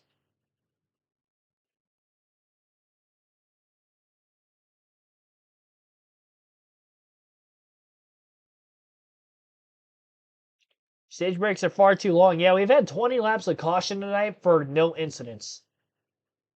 They're definitely too long. I mean, I look at it as a fan, that's 20 laps of racing that's taken away from us. And we talk about, like, races, you know, kind of tending to drag on a little too long. If you have 20 laps less of caution, that would probably help too. Oh, boy. Couple of the young guns and teammates at JGR leaning on each other. Brett Cruz and William Sawalich. They're very tight door-to-door through 3 and 4. And then they made contact again, middle of the front stretch as they cut through the dog leg. Cruz wins that battle right now. Gonna have to watch that left rear Sawalich in the right front of Cruz. Make sure there's no tires going down. That'd be an unfortunate way for both of their nights to go haywire if they have a flat tire because of that contact. Sawalich rebounding after a slow start today and running in the top 10. And, luckily looking back at when they made contact in the dog leg at least, there's a donut on the left side of the 18, so I do believe he missed his tire. And they didn't make wheel-to-wheel contact, so I believe Sawalich will be fine. I want to see that right front one more time of Cruz just to make sure the Goodyear lettering is there. But donut on the driver's side door for Sawalich. Lost that spot, and now he's got a couple other drivers breathing down his neck. Shout out to Jeremy Clements, kind of getting that underdog in the night. He was 10th at the end of stage 1 earlier, and here he is battling Sawalich for ninth. It's a great night for this 51 team that we usually don't see performing this well on a standard oval. Well, whatever they've done to Jeremy Clements' race car this evening, he is having a fantastic race here at Phoenix. And with 90 laps to go, hopefully he can continue to put it together. After a great restart by Sawalich, he is losing spots quickly after dropping that spot with contact to Brett Cruz. I mentioned Clements just got by him, and now Brandon Jones is underneath him for 10. Jeb Burton right behind there, also having a good night tonight. Burton stage points in each of the first 2 stages. 6th in stage 1. I believe he was 9th in stage 2. How many laps are left? They got just under 90 laps to go. About 88, 87 this time by.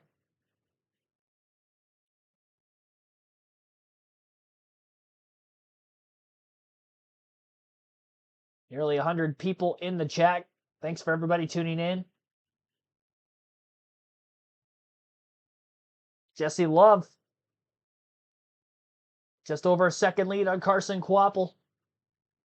The JRM Chevys looked the best on the long run back in stage 1. That's how Love lost to a JRM Chevy Sammy Smith back in that first stage of 45 laps. So as we get 40-plus laps into this run, if it stays green, is Jesse Love going to be able to hold on to the lead with Carson Kvapil right there? Or is he maybe not pulling away to that 2 to 3 second lead plus this time, trying to save a little bit of that tires, knowing they're going to have to go quite a lengthy distance? For fuel purposes, these teams could go over 70 laps on this 110 lap stage. Some may be able to stretch it in the upper 80s to around 90, but they cannot make it to the end, that is for certain. We'll go through the full field running order, side-by-side commercial break right now at CW. Jesse Love leads, Carson Kvapil is second, Sheldon Creed third, Sam Mayer fourth, Taylor Gray rounds out the top 5 and 5th, and William Byron 6th, Sammy Smith 7th, Brett Cruz 8th, Jeremy Clements 9th, Jeb Burton rounds out the top 10, William Sawalich in 11th, Brandon Jones 12th, Justin Allgaier 13th, Corey Day 14th, 15th is Austin Hill, Ryan Segan 16th, Anthony Alfredo 17th, Dean Thompson 18th, Parker Retzlaff 19th, Raja Caruthan 20th, Harrison Burton 21st, Kyle Sieg 22nd, Austin Green 23rd, Brendan Poole 24th, Daniel Dye 25th, 26th Chandler Smith, Blaine Perkins 27th, Garrett Smithley 28th, Joey Gase 29th, Patrick Starpoli 30th is the last car in the lead lap. Then LeVar Scott 31st, Nathan Bird 32nd, Josh Bilicki 33rd, Mason Maggio 34th, Austin J. Hill 35th, Nick Sanchez 36th, Dawson Cramp 37th, and Ryan Ellis 38th out of the race. Ellis, the only driver out, and again 30 on the lead lap. Brett Cruz making a pass on the 8 car of Sam Mayer for 7th. Sam Smith does not look as good as he did in the daylight back at stage 1. I've not seen him in the top 5 much since the start of stage 2. Lost some spots on the restart on pit road when that happened, but he hasn't really been up in contention in top 3 or sniffing it in quite some time. 60 to 70 laps plus.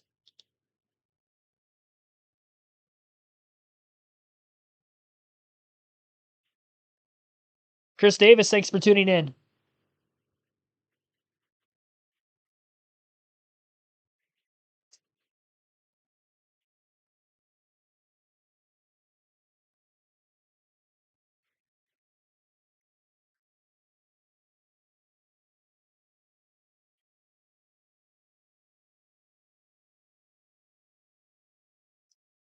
All right. I'm going to be sure to go down and refill my water, grab a snack real quick, and I'll be back in about another 10 minutes or so. Well, not 10 minutes. That's way too long. I'll be back in probably 3 to 5 minutes. Man that won the championship a year ago. Jesse Love has been outstanding, scoring 19 points tonight in the stages and closing on 100 laps led in this race. He's been spectacular. I would say yes. I feel good about it. And it's time to go full throttle with Sound Gear. Wherever sound is a problem, Sound Gear has the solution. Scan the QR code to learn more at soundgear.com. Turn it.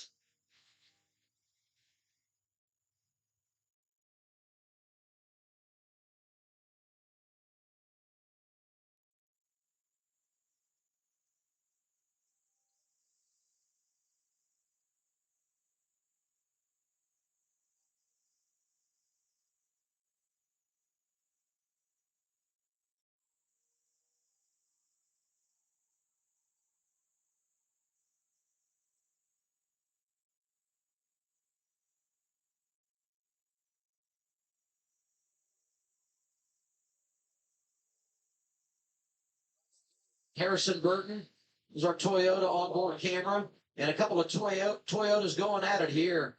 19 is Brent Cruz, Taylor Gray, and a 54. And that 54, after that unlimited pit stop that got them to second, is really retreated here once we return to the green flag. Yeah, we know we won the pole. Has obviously a short run car, but it just seems like on the long run can't quite keep up the pace. Not sure if it's hurt the right front or the rears in that 54, but historically here it's one or the other that you're just abusing too much and it just compounds as you run laps at this place, and there's not a lot you can do to try that race car to help it. There's just been a brake bias adjustment you can do, change your line, but sometimes it's just not working on the long run. It's just going to simply get worse as we run.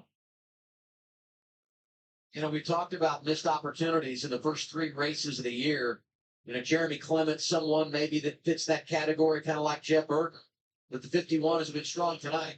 And now you flash back to the front and just can't say enough about the night that Carson Waffle has put together. Did not finish in the top 10 here last year, but I'm telling you, final stage, Rodney Childers has it teed up, and here he is right at the front and closing on Jesse Love. I don't know what kind of magic Rodney has that he feels from this place, but obviously he's put it into that one car because over the last 10 or so laps, he is consistently cut into that lead that Jesse Love has.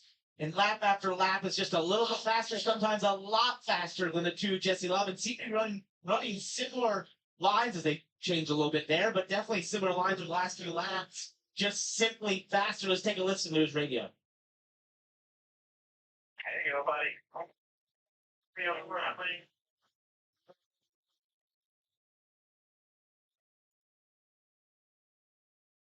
And we've heard that. You know, that's one of the things that Jesse Love was working on earlier in the race when he vaulted out to a pretty big lead. He told Danny Sockman, I want to work on basically having a lower exit out of 4. Hasn't quite been able to figure that out. And earlier in the race, it's funny, Jamie, Jesse was sort of had a higher entry speed than when he caught Taylor Gray earlier in the race, used that to pass him. But maybe as we get later, that's just not quite working. Maybe he has to back it up or find something different down there in 3-4. And you can see how he exits so high. You can see how the 1 exits lower. That's what Jesse wants to find. Patrick Starpoli on the pit lane and worked his way to 14th in the running order. We talk about the fact that everyone's going to have to make a pit stop, but it would be a long time before you would come under green. So an unscheduled stop there for the driver that has been so impressive in the first few weeks this year, running full time for the first time in his career. And really, this becomes sort of a game of chicken a little bit. You don't want to be too early because this is basically your last set of tires, but you don't want to get caught out if you do eventually come down pit lane by having a caution. So some of these leaders are definitely going to push it longer. Historically, that's what you would do is push it longer into this run just to ensure that you possibly don't have that problem where you get on pit road and suddenly there's a caution. I think based on what I heard in the garage, you at least get to 50 to go before you start thinking about making a green flag pit stop. See if there's any movement when we come back. 72 remaining. Love, Quapple, Creed, Mayer, Byron, your top 5.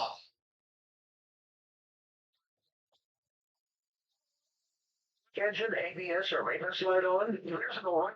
Where's the left over? Take the guesswork out of your warning lights with O'Reilly Veriscan. It's free and provides a report with solutions verified by ASE certified master technicians. And if you don't want to do the repair yourself, we can recommend a shop for you.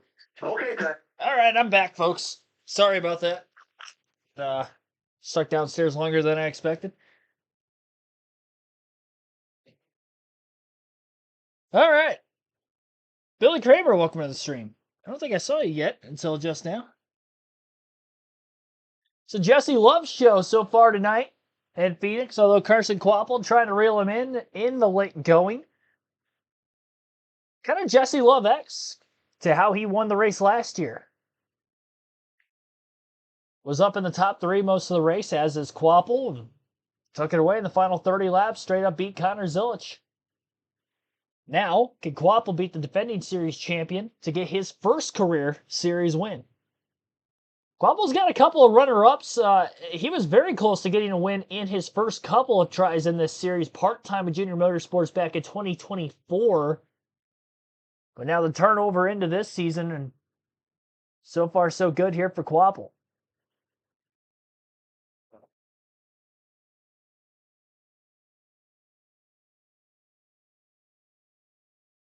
Yeah, Quapple is right there.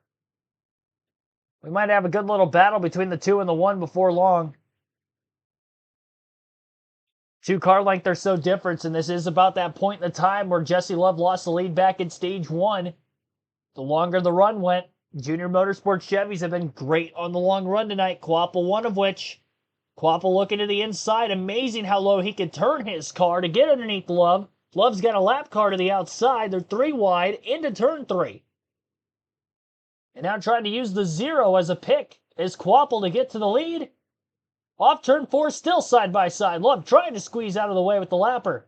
Hangs on the right side corner panel of the 1. Drag race into turn 1.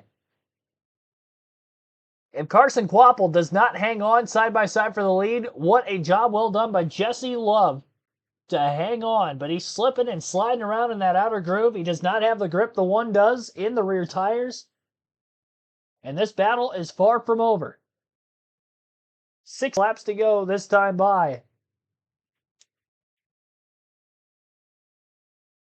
Quapple versus Love. Here at Phoenix. Jesse Love to the outside.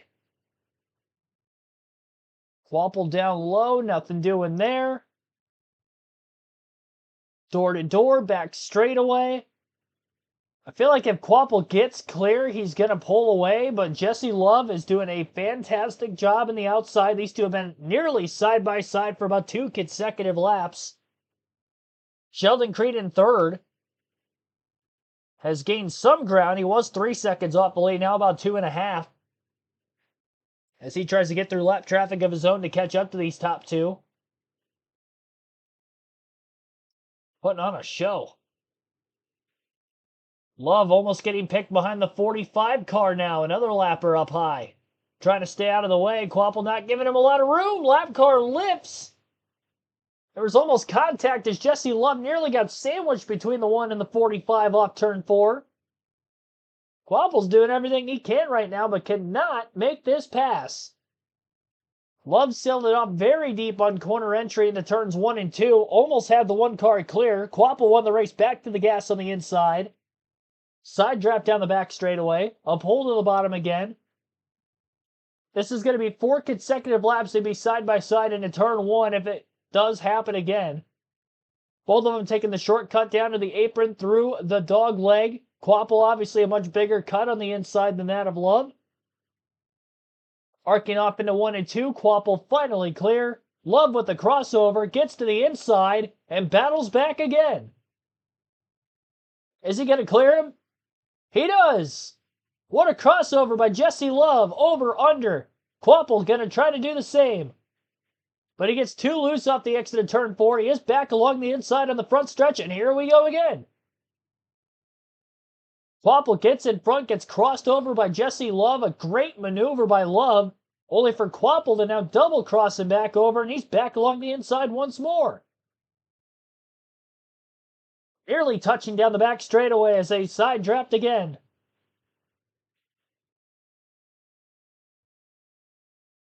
And Quapple clear off turn 4. No crossover this time from Love. Jesse got way too loose off the exit of the corner. And Carson, Quapple leads. Love charges hard on the high side through 1 and 2. Lap car in the 55 down to the bottom. Might get in Quapple's way up off the exit of turn 2. Nope, not quite. Quapple gets to the inside. Kind of a flatter entry into 3 than that of Love. You can definitely tell those rear tires are burning off of Jesse Love's race car, and you wonder when do they make the call to come to pit road. Here at Phoenix, pit road is very long.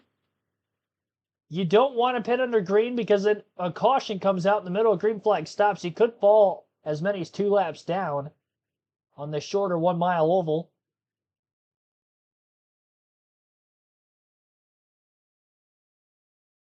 But obviously the amount of time you could gain on the back side of that run can be exponential. Seen about a 1.5 seconds of fall off to this point in the run for our leader, Quapple, whose best lap was at lap 106. He dropped to 28.37. That last lap was a 29.819.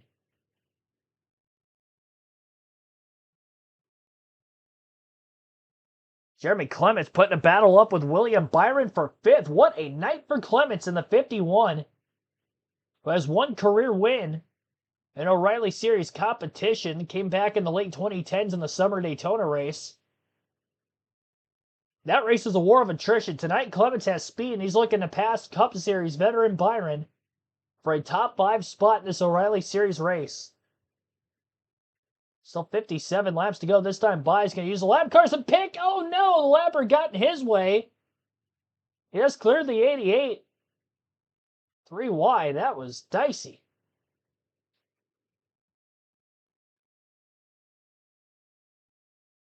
That did not need to happen that way. To being in control of the race. We don't see it often at Phoenix. It's green flag pit stops as Brent Cruz goes after the 88 of William Byron. It's Falkland for the Love, Creed, Maynard, and Clements. It's the O'Reilly Auto Parts Series on CW. Well, I was going to let you listen in to some of the coverage, but they're cutting the commercial quickly. Still in the final stage, obviously, a lot of time to go. Carson Quapple leads, Jesse Love in 2nd, Sheldon Creed 3rd, Sam Mayer 4th, Jeremy Clements is up to 5th, and you got Brent Cruz in 6th, William Byron 7th, Justin Allgaier 8th, Sammy Smith 9th, Jeb Burton in 10th, Taylor Gray 11th, Corey Day 12th, rounding out the top dozen. We'll take a quick break. You're listening live on KRC to full flag-to-fly coverage of tonight's GOVX 200.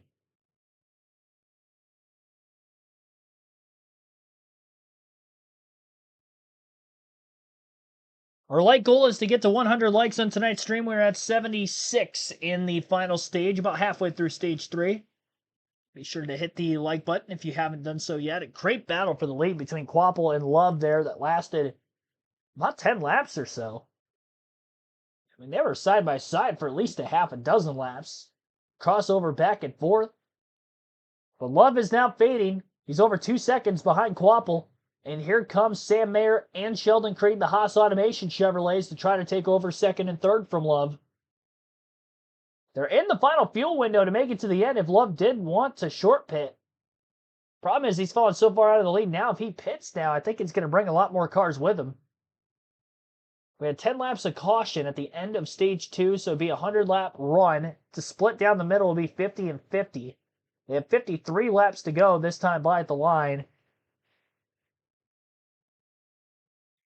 So it'll be 3 laps from halfway under green to get to the end of the stage. Great race tonight at Phoenix. A quick one with no cautions for incident. We're less than an hour and a half into the race, and we only have 53 to go on this 1 mile short oval.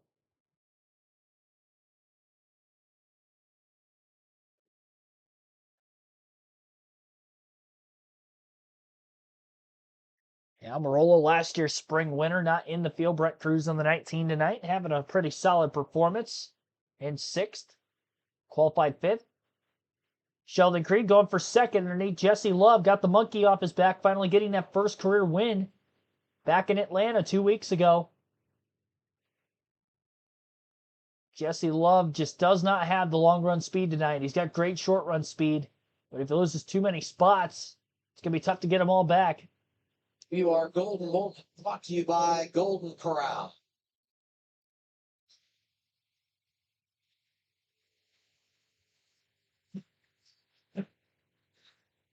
Great battle for the race lead. Jesse Love owned it over the long haul. Carson Waffle dug in, went after him, and what a show they put on. 6 laps side by side racing for the lead, but eventually the one car Carson Waffle went for nail over the 2 Jesse Love, who's dominated most of this race, but now when it matters most, the one has come to the forefront here. He's vaulted away from the field, almost a 3-second lead over Sheldon Creed second. You got to think that Love's going to start the trend. As you see, Swallich is already on pit road, but Jesse Love, if they want to win this race, if it goes caution free, they're going to have to pit a couple of laps shorter than Waffle. Yes, and scheduled green flag pit stop here. Car's not where you want it. You come on the early side, get the good out of the tires, basically splitting this final stage in half. Brendan Poole, top 10 last week, is on the pit lane. So is Sheldon Creed, who had made his way into the top 5. Winner at Atlanta a couple of weeks ago. Here's Kim Kuhn. Yeah, Sheldon Creed pitting from that second position. Phoenix has been a great place for him. 7 top 10s at this track, which is the most at any track in this series. Sheldon has been pretty quiet for the majority of this run, which usually means a happy race car running driver finally came all the way in. The guys are just a little tight center, so no major adjustments here for the final run as he takes tires in fuel.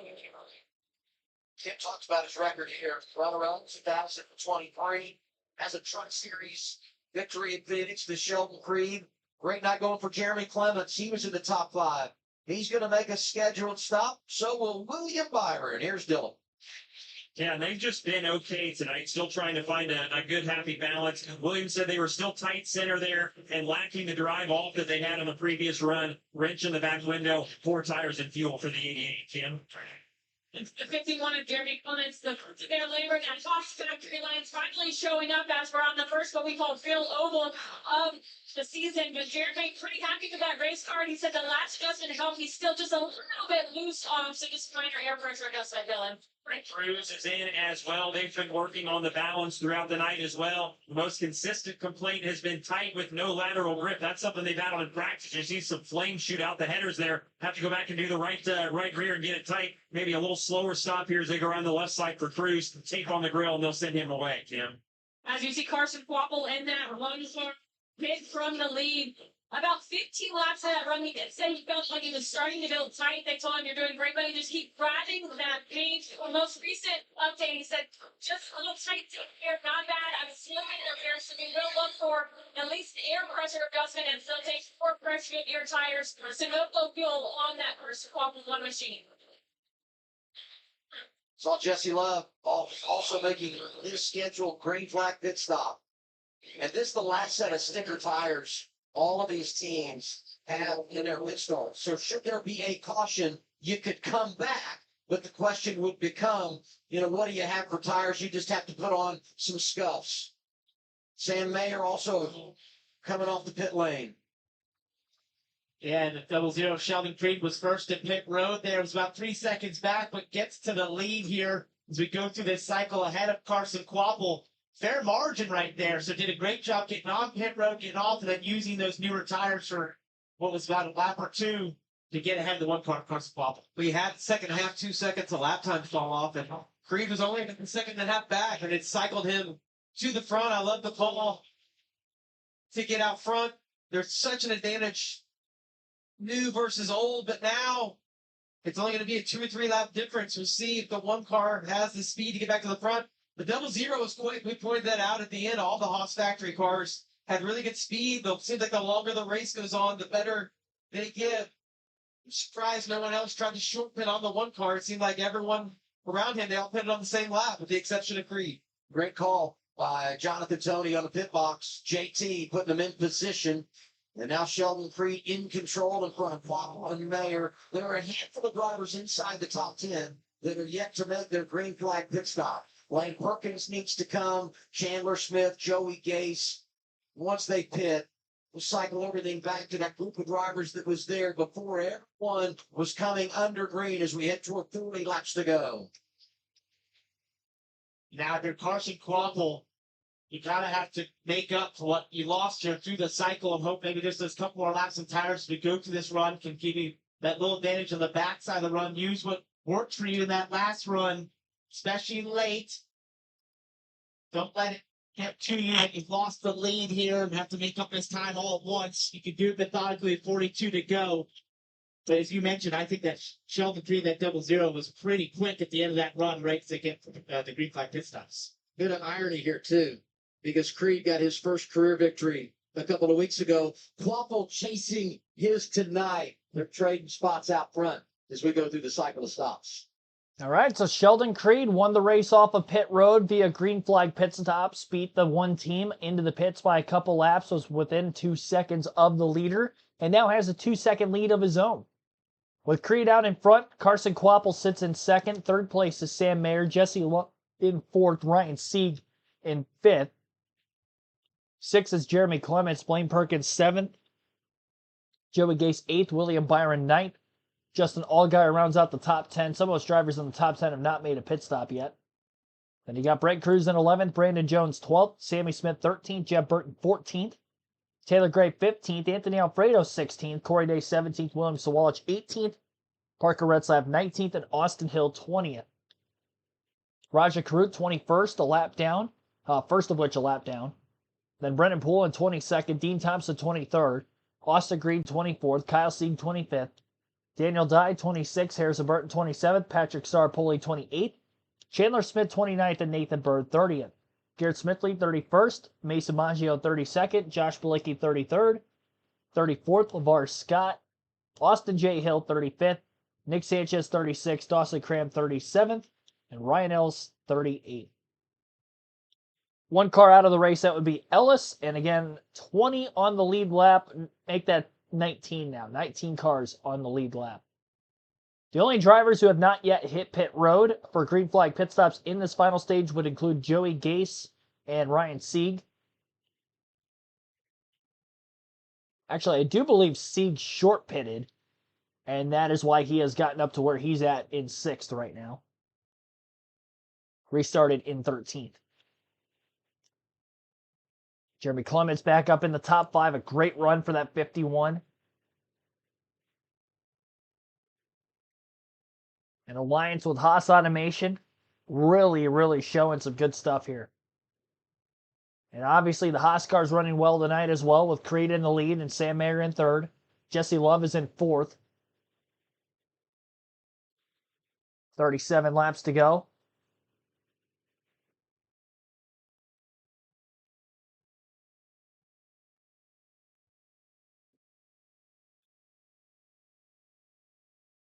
Creed looking to the inside with Quapple getting close to him. A little bit of a battle going on here. Sheldon Creed had a 2-second lead when the commercial break started. But he is struggling right now through lap traffic. And he's going to get bailed out because we got a caution for a spinner down the back straightaway. And that would be the 45 car right in front of the leaders too.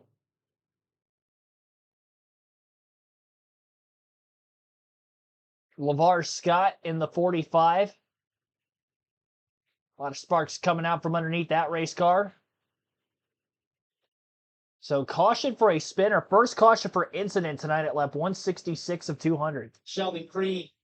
Flat right front. That's kind of what you wanted to see. I think it's the only shot. Yeah. Quickly right there. Losing a ton of time. Carson made up almost 3/10 of one set of corners. So maybe a chance just to reset here. Hopefully get the tires cooled down just a little bit, and it's hope that it wasn't necessarily that Carson was that fast. Creed was just going slow that run. It looked to me like the balance got really loose. I saw him slide a few times through turns 1 and 2, and Carson just steady Eddie there, motoring him down quick. What a night he had. Look at that.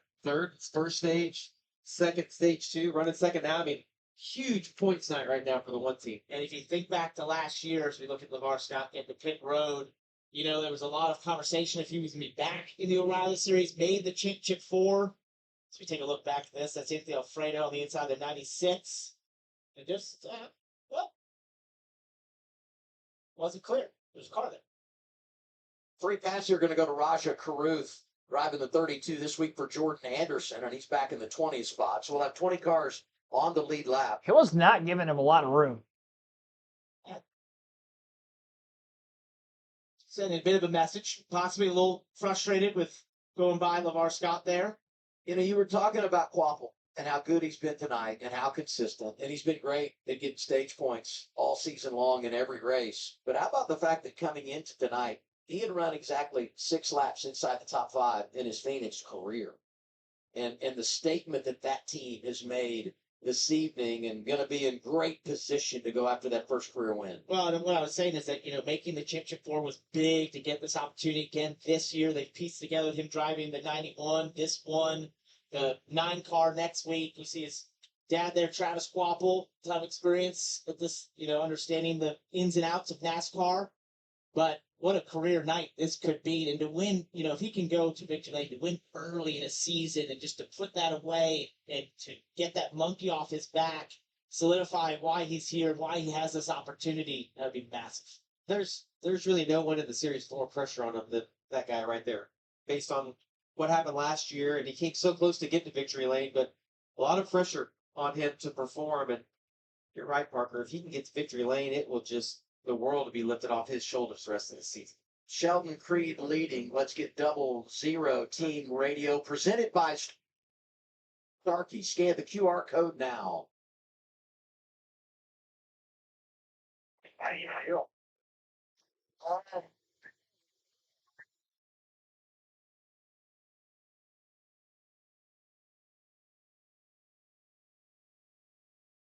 Got some buffering going on.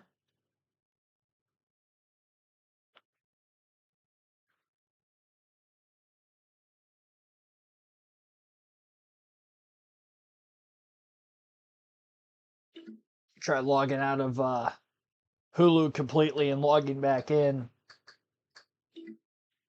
Lost the feed there for a second.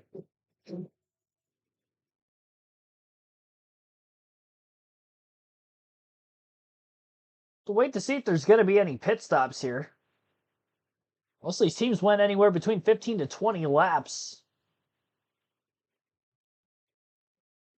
between runs.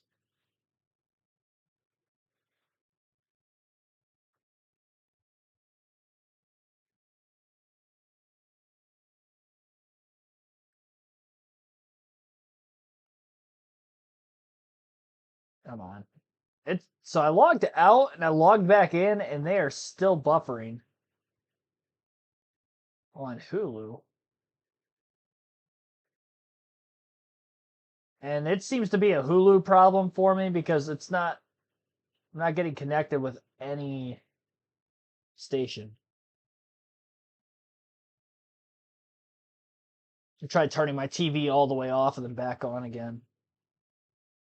It's been a night of technical difficulties, let me tell you. It is very windy at my house and rainy. I don't know if the weather is messing with the Wi-Fi. The stream is still running perfectly fine. Hulu, on the other hand, is not. There we go. On the horse track, watching, being a dad, it's so much fun to watch your kid go out and do well. And I can't imagine how nervous he is. No. We're watching Carter. That's right. Yeah, earlier today. Yeah, different level. That's right. It's a good run. But, you know, Travis has been on all sides of it. And Kim referenced the championship in the Truck Series. He raced at every level of NASCAR. But last weekend, he was on the pit box. He was crew chiefing for Carson's younger brother, Caden, when he won a Cars Tour event. So he understands being a racing dad, and sometimes he's in the heat of competition, and sometimes he's just got the nerves that comes with being a parent and watching your kid compete. I can't imagine. I'm trying to put 1 through racing. I can't imagine trying to put 2 through it. I mean, kudos to you, Travis. That's exactly right. It's cool, though, to see him up on the pit box. You know that as a dad, you know you want to micromanage that whole situation, but you can't. You just got to sit up there and let let him do what he knows. Gotta get the choose, and the choose rule brought to you by Freeway Insurance. More ways to choose, more ways to save. Freeway, your way. One thing that we heard Jonathan Tony mention to Sheldon Creed is that Sheldon said, I'm loose. And he's like, listen, you got to cycle on the tires. They almost always fire off tighter on scuffs versus stickers. I kind of was being sarcastic when I said I liked his optimism, but he's right. I think there's a real chance here that Sheldon could fire off well, and it's about getting a good restart. And if you look at who's lined up behind him, Jesse Love, he's going to be extremely aggressive right here. So Carson's going to have his hands full trying to put this together. Interesting that Sam Mayer chose the outside there instead of going behind his teammate. Yep. So Sheldon Creed and Carson Kvapil will head the front row for this next restart. Top half dozen in the running order, you'll have Sheldon Creed and Kvapil in row 1. Row 2 will be Jesse Love, Sam Mayer.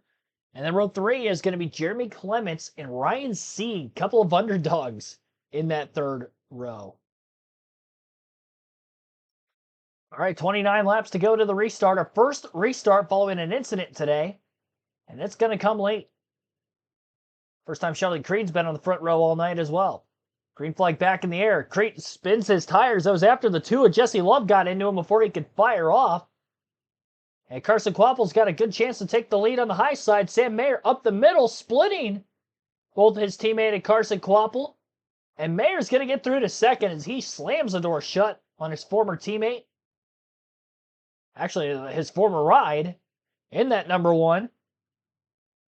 Jesse Love back in the picture. Obviously, that 2 car's been very strong on the short runs tonight, so getting a short run to the end could help. Corday sliding wide. Losing spots off turn 4, barely kept it off the wall. The Haas Chevrolets side by side for the lead. Sheldon Creed led that last time at the line. Sam Mayer in the 41 right there underneath of him. And a drag race down the back straightaway. What a battle between teammates. All 4 Chevys up in the top couple positions. Jesse Love's slide job to get by Kvapil through 3 and 4, and this is slipping away from Carson. Jeremy Clements is now going to battle him for 4th. Still a side-by-side battle for the lead. That's been about 2 laps consecutive on the restart between Mayer and Creed. Exit of turn 2, we've got a crash involving 2 Joe Gibbs Toyotas, Sawalich and Jones. Sawalich getting heavy contact and heavy damage to his number 18 Toyota Camry. And as for Brandon Jones, a little bit more on his own right as well. Brandon, who's won here, was inside the top 10 when he got involved. And a bunch of front end damage there on the left front. Ton of damage, William Sawalich.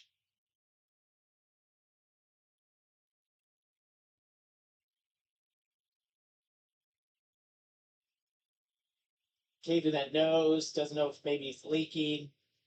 If he is, NASCAR's going to want him to just stop, not continue rolling. See all that smoke coming out. Smart choice there. Don't want to oil down the track, make this cleanup longer than it has to be. I see they running out the back of the car as he drove down, but kind of lost oil pressure. Yeah. Might do more damage to the engine than what it already has. Your day's done at this point in the race with the amount of damage that he has. So unfortunate for this race team, who didn't qualify great, but had put themselves in position to salvage a decent finish. So here we are going through the dog leg. You see Brandon Jones side by side, Ryan Sieg, the 39. Down into 1. Sam Smith's down there. Oh, and it's kind of what we saw earlier. It's that angle. Yeah, the spotter. It's so tough for the spotter, and for Brandon, I don't think he fully knew the 8 was there. Well, you're worried about the guy on the outside, not necessarily the one on your left rear, and it takes zero. It takes just minimal contact right here. You're already vulnerable, loose. Yeah, I just don't think that Brandon knew that Sammy Smith was to his inside. Oh, gets his teammate Taylor Gray. Yeah, with all reference. Hands, three yeah, KBR that was an cars. expensive wreck for Joe Gibbs Racing. Well, unfortunately, not the first time this year we've seen it. You go back to Daytona, had 4 DNFs. I mean, they have had a rough ride at times so far this season. And it's not only for the spotters, that situation with that dog leg and how it's so much racing space. it's disorienting for the drivers as well because you don't have a good visual of where the lanes are. Right? There's so much space out there that if you can just back into the corner into turn one, you're kind of always guessing a little bit. And I think in that situation, Brandon obviously was committed to going to the bottom. The 8 was right there when he got there. You see a view of the spotters, and just, their angle is basically turn 4 down to turn 1. They're a little offset from that, but it's really hard. You see right here coming off of turn 4, it's honestly a terrible place to put the spotter stand. That's always been that way, and the spotters will tell you on the pace laps, like, look, you're kind of on your own getting it at turn 1. That's basically the perspective that they have. And so not only is it a long ways away, but as you look at that angle, things happen quick right there, and the drivers almost have to spot for themselves in those positions. They can't zoom in as well as Ken just did. That was a beautiful zoom. Hey, that's a nice transition, too. We have got the best men and women behind the scenes. And you think about the magnitude of this weekend from a motorsports perspective, IndyCar racing here this weekend at Phoenix with NASCAR. But this day began, on air at 10 o'clock local time. We had Cup qualifying. Then you have the IndyCar race. And now the O'Reilly Auto Parts Series takes over. And our folks behind the scenes just doing an unbelievable job all day long. And we salute each and every one of you. Because as you sit at home in your living room and you watch and you enjoy all the coverage, there's a lot that goes into that. And our crew was here early this morning, and they'll wrap things up late tomorrow night when the Cup race is done. And coming west, a challenge for everybody as well. So we say a special thanks. Hey, and a bow. Hey, takes a bow. How about it? And it's so cool this weekend. You mentioned IndyCar here too, the biggest motorsports in America. NASCAR and IndyCar coming together. The crowd here today was awesome. It was so much fun getting to interact with all the IndyCar drivers, teams, broadcasters. We had Hinch on the pre-race show. It's just an awesome vibe. But man, there's been a lot of on-track action. The IndyCars yesterday were on track at like 8 a.m. yesterday morning, and we were off air by 8 o'clock at night with qualifying here for the O'Reilly Series. So a very long weekend for everyone involved, but really cool. Busy Friday, busy Saturday, and the Cup race still to come tomorrow. These are the drivers involved in the crash, 7 of them. Sammy Smith on the board, 3 from Joe Gibbs Racing. You got Dean Thompson there, William Byron got a piece as well. Blaine Perkins receiving damage. All right, well, under caution for the 4th time today, second for incident, back-to-back yellows in the final 35 to 40 laps of tonight's O'Reilly Series race at Phoenix. Already as many cautions for incident in the last 20-plus laps or so of what we've had the entire race leading up to this point. Sam Mayer in the lead when the caution came out. Sheldon Creed scored in second. Jesse Love third, Carson Kvapil fourth.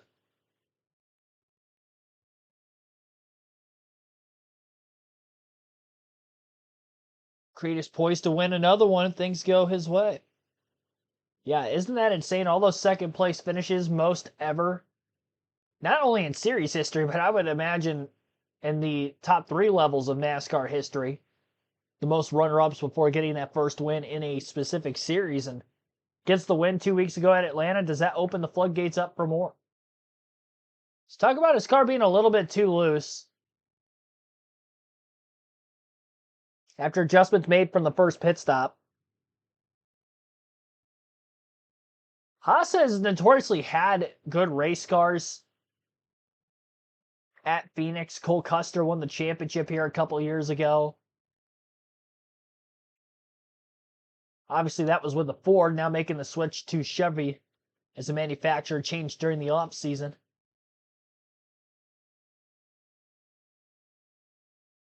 Had just over 100 people in the chat recently. Appreciate everybody tuning in. We're at 81 likes on our goal to get to 100. So be sure to hit the like button if you haven't done so yet.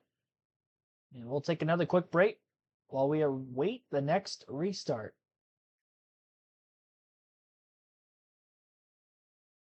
Parts people. A night he'll never forget. Jesse Love in position to make it 2 in a row in Phoenix. He's had an outstanding evening here in the desert as he tries to collect win number 1 in 2026.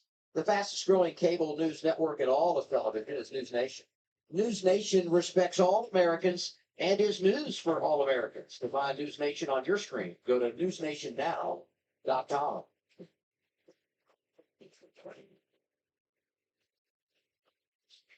I've got bad news for the field.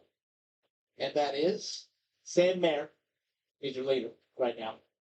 And if you look back at his history, starting in 2024, when this man right here would have a bad practice and a bad qualifying, he often found himself in victory lane. If you look at Iowa 2024, Texas 2024, Iowa last year, after his bad practice, he texted me this morning and said, just watch. Did he It's call a happening. shot? He said, it's happening again. And sure enough, this guy, 21 to go, is in the lead after qualifying or practicing outside the top 30. They had all those power steering issues, got very few actual laps. Didn't know what he had in qualifying. They changed everything in the power system of this car, and now he's in the lead. Well, his teammate has won this year, and he wants to join him. And we kind of saw a glimpse of that on that last restart. The restarts here are awesome. Here it is once again. You got to think Carson Quapple wishes he had cut the dog back a little bit and opened the door up for Mayer. The shorter distance, a little bit of draft, had some momentum, was able to clear him. And then watch the 41 turn back that underneath Sheldon Creed. Creed still struggling with being loose, trying to get to the throttle on the exit. Sam put himself in a good position here. Yeah, the problem here, as we go on board with Sam Mayer here, for Carson Quapple, so he gets this great launch, but he stays the outside there, as you mentioned, should have protected, and you have a choice there, because if you stay the outside, you get the momentum on the exit up two, but if you don't protect the inside, which gives you an awkward angle, you can get trapped on the outside like he did, and now he's back a row, heading into three, and you now are defending a second row back to the lead. It's just the choices you have to make on these restarts. That dog-leg to the inside offering so much opportunity for those drivers behind you. Going to get a restart inside of 20 laps to go. Here's Kim. Yeah, here with Jonathan Tony, crew chief for Sheldon Creed. The Haas Factory team car is running 1-2 with Sam Mayer at the point. So what do you want to see out of your driver, Sheldon Creed, here on this restart? I know he's going to go for it, just like he always would. It's pretty cool to have these Haas Factory cars 1-2, Jason and Smoke and Taylor and all the guys down on that 41's done an awesome job, and everybody on this 00 has too. Everybody back at the shop has worked hard to put us in this position, so got 2 bullets in the chamber here. We'll go see what happens. What has the feedback been late in the race about the car? Is this a race-winning car he has under him? Yep, for sure. I think all night it has been. Didn't have the track position to start the race that we wanted, but Sheldon's done a good job methodically picking his way up. This pit crew has been lights out all night long getting this track position. They put us in this position, and we got a good man behind the wheel, so we'll go see what happens. Thanks and good luck. Carla? Yeah, thanks, Kim, here at the medical center now. And William Sawalich, your night is done, obviously running well. Everything initiated kind of in front of you, innocent bystander. What was your take? Yeah, just really wrong place, wrong time, as usual. Our sound gear, Giro Super, was all right tonight. We had to work on it a lot to get it where it was, so there's a lot of hard work put into where we were at, honestly. So I think it just is what it is, and I think we'll move on to Vegas. How'd you feel about your run before that? I thought it was good. I thought we fired off really well on starts and restarts, which is a positive for the team, and we were able to grab positions early, but we would just fall behind on the long run. Thanks, Adam. Thank you, Carla. William Byron on pit road, although he's got some damage here. Oh. This most recent crash. Yeah, William got caught there. 18 was coming down the racetrack in the right rear. Tore apart that right rear of the car. Such a crucial part, these race cars, for side force, down force in terms of securing that spoiler.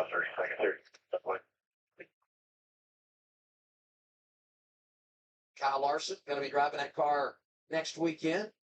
For the Hit Motorsports Cup guys come over and get their opportunity. We're just throwing this bare bond anywhere we can. Jamie, a little different than the Indy cars. That would be the attenuator behind them. We're the bare bond here in the O'Reilly Series. They were as aggressive there as drivers are on restarts at Phoenix, All right, we're still cleaning this thing up. So hey, that's cool. How about it? I like this. We'll take a break, get the restart when we return. Bayer, Creed, Love, Quapple, Clements up front. Yeah, quite the lengthy cleanup. Quite a bit of fluid, I think, was left down by William Sawalich when he was trying to drive back to pit road after damaging a lot of his race car, but kind of puncturing a hole in the nose, just bashing the whole front nose in. As part of that crash, Sawalch out of this race. You heard from him moments ago outside the infield care center. I don't think anybody else that was involved in that incident is actually knocked out, but a few other drivers obviously involved. Brandon Jones, William Byron, Taylor Gray towards the tail end of the lead lap amongst those.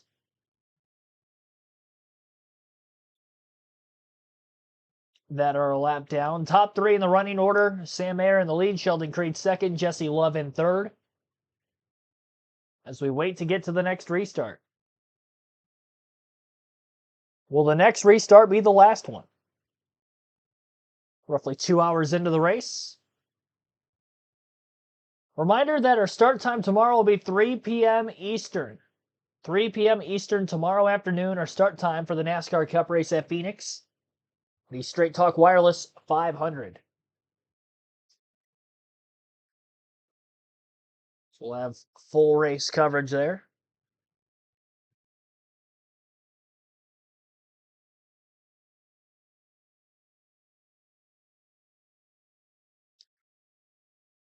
Pre-race coverage going live a little over half hour before the drop of the green flag.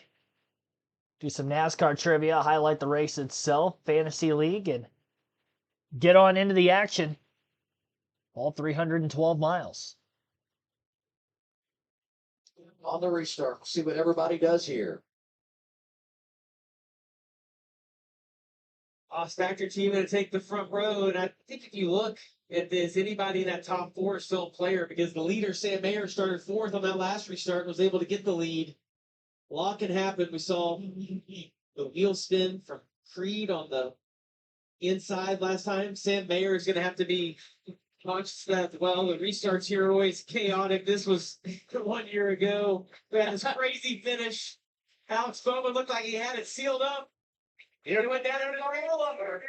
I said, I'm sorry, I will take that. But how about this? So exciting. Allgaier was in position to win that race. And then we get caution late, get overtime, and ultimately he falls to the back portion of the top five. You know, they had the bad pit stop tonight, started 17th and all of that. He's going to restart 6th here, outside of row 3. So maybe tonight is the night that Allgaier gets a little redemption and comes from behind and steals one a little bit. Yeah, maybe. I haven't really seen Allgaier up inside the top 3 a whole lot today. He has not led any laps. But the Haas Automation Chevys will be 1-2 on the restart, both on the front row. Sheldon Creed on the outside, Mayer on the inside. 15 laps to go. Jesse Love, who's had the best short run car tonight, third inside of row 2. Quapple gets another crack at it with another restart, but this time he's on the outside of row 2 instead of row 1. Green flag back in the air. Sheldon Creed again did not fire off well initially out of the restart zone, but he is hanging in there with Mayer into turn 1. Side by side for position. They're both going to wash up the racetrack. Mayer has to lift. Creed is going to be clear. 3 wide for second up off the exit of turn 2. Love on the inside. Quapple in the middle. Mayer up high. Allgaier slips through into 5th. Now he's got a shot to go for 3rd after contact between Mayer and Quapple, getting through 3 and 4. Allgaier is clear up to 3rd. A little bit of a fender rub on both the 1 and the 41. And does Jesse Love have anything for Sheldon Creed? Or does Justin Allgaier have a shot to steal things? As I mentioned on the broadcast, Allgaier going to the outside for second on Jesse Love, but Love slams the door shut. And a block to the inside for Love. I do not think Creed has the speed nor handling to hold on to this. The more battles he can get behind him, the better. Creed bounces off the wall, though, up turn 4. And that's going to hand the lead to Jesse Love. And Allgaier is going to get through to second with ease as well. Quapple back in it. Bearing down on the 00 after that hard contact. Off the exit of turn 4 with the outside wall. And Jesse Love, who's had a great short run car tonight, has a 15-lap dash to the end to try to hold on. From taking the lead to this time by at the line, he's got 12 laps to hold off Allgaier. Allgaier, the only multi-time Phoenix winner in the field of the O'Reilly Series regulars. Sam Mayer trying to get back into it after losing the lead up at the front. Was the leader on this restart, but again in 5th. Side-by-side battle between his teammate Creed as well as Quapple for 3rd. Craig just too far wide up off the exit of turn 4. Wall sucked him in. Handling of that race car is just not gone his way.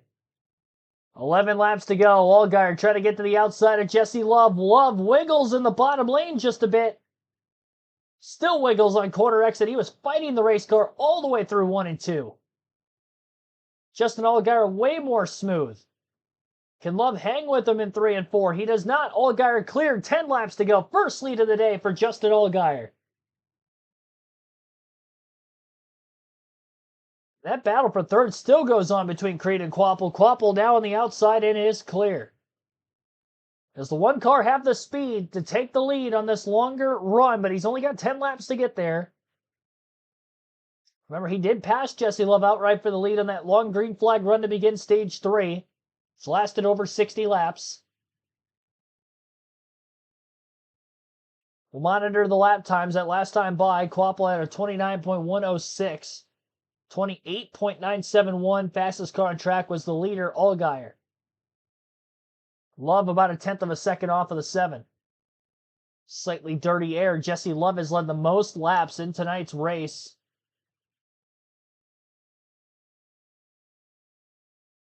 "114 laps led out of 194 so far. It's been domination by Love. 19 stage points with a stage win today as well. He's not letting Justin Allgaier drive away from him, though, and Carson Quapple in third is not out of it either. Especially if these two cars in front of him get to battling. Jesse Love sails it off into 3 and 4. I can't believe he got the car to stick as much as he did, driving it in as deep. I almost wondered if the 7 babied the corner a little too much. Love is throwing everything at Allgaier right now, trying to make a move on him. Through 1 and 2, he loses a lot of ground trying to go to that middle to upper lane. Just seems like the bottom has been the way to go. Jeremy Clements trying to hold on for a solid run. Oh, contact with Sammy Smith. He didn't know he was there. He thought he was clear into the corner. He was not. Kind of moved himself off the front bumper of the 8.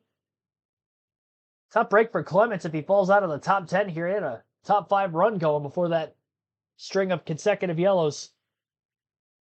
And Anthony Alfredo back inside the top 10 after qualifying 4th, nowhere to be found until now.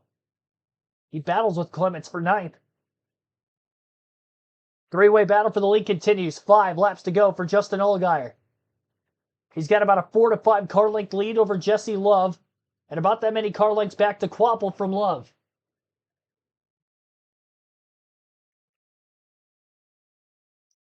All 3 cars around the inside of the racetrack. Quapple, the lowest of the 3, all the way down on the apron.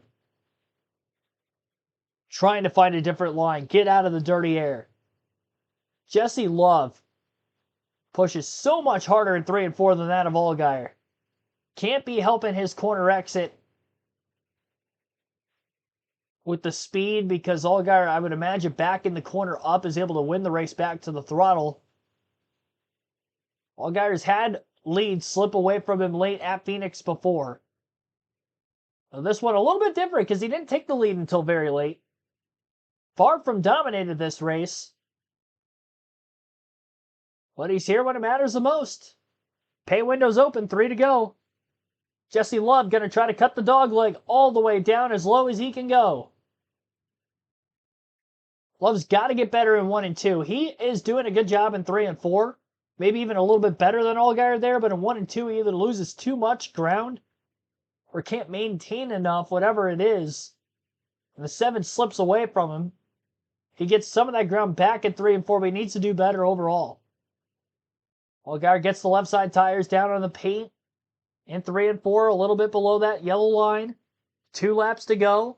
Another shot to the apron for Love through the dog leg. Love trying to go for back-to-back Phoenix race victories. White flag is going to be waving this time by.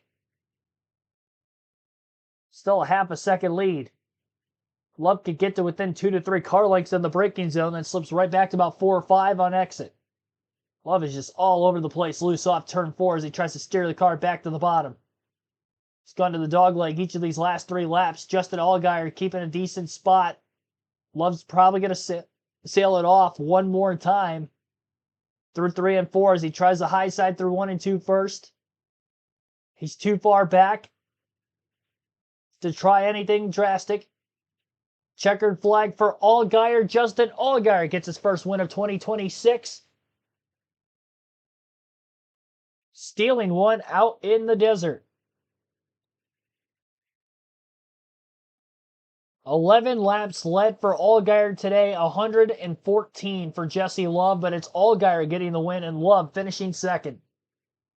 Margin of victory, about 0.4 of a second. 20 lead changes, 4 cautions, 2 for incident, both in the final stage, 37 laps of yellow. And we finish under our regulation length of 200 laps and 200 miles. 2 hours, 7 minutes, 45 seconds. Total time on this O'Reilly race. The GOVX 200. Sammy Smith won Stage 1 today. Stage 2 won by Jesse Love, but it's Justin Allgaier getting his first win of the season. 4 races, 4 different winners in the O'Reilly Auto Parts Series this year. Justin Allgaier going to get the race win. Jesse Love finishes second. Carson Quapple third. Sheldon Creed fourth. Sam Mayer finishes in fifth. And Sammy Smith sixth. Jeb Burton seventh. Raja Garuth came back to finish eighth tonight for Jordan Anderson Racing.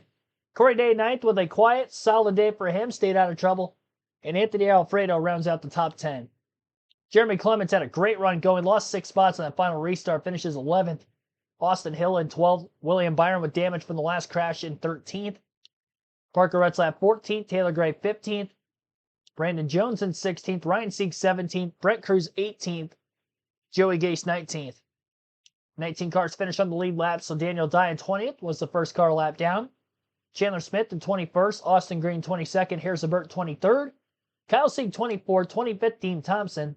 Patrick Starr pulling 26th. Brandon Poole 27th. 2 laps down for both Blaine Perkins and Garrett Smithley, 28th and 29th. 3 laps down for Josh Malicki and Nathan Bird in 30th and 31st. 4 laps down, Mason Maggio 32nd. LeVar Scott had a spin earlier. He finished 5 laps down in 33rd. Austin J. Hill also 5 laps down, 34th. Nick Sanchez had some power issues early in the race, stage 1. He finished 7 laps down in 35th. Dawson Cram on track, 8 laps down, 36th. 2 cars DNF tonight. William Sawalich, Ryan Ellis, 37th and 38th. Justin Allgaier celebrating on the front stretch here at Phoenix Raceway. He is now a 3-time O'Reilly Series Phoenix race winner. Led over 800 laps in this series at this track. He only needed 11 laps led tonight to get the race win.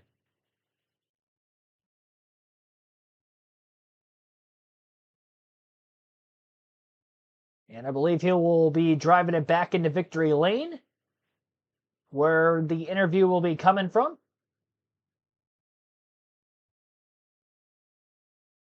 Got the checker flag and the wedge adjuster. We'll get an interview with the race winner, Justin Allgaier, before we get out of here tonight. Might be headed to commercial before then. Start time for tomorrow's race, 3 p.m. Eastern on the channel. More on that in a moment. Here's Jesse Love, who finished runner-up tonight. Did the win get away from you and the team? I don't know. I think the only real misstep we really had was just tightening up there, beginning of stage 3, and kind of put us behind. And I don't know what his tire life was like.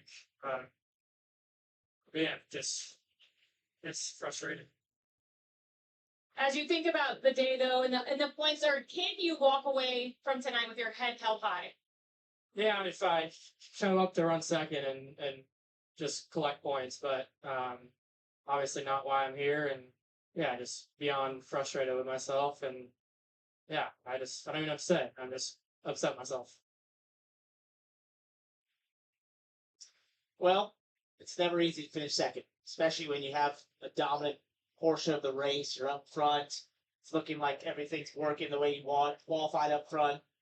Was so successful here just a couple months ago in November.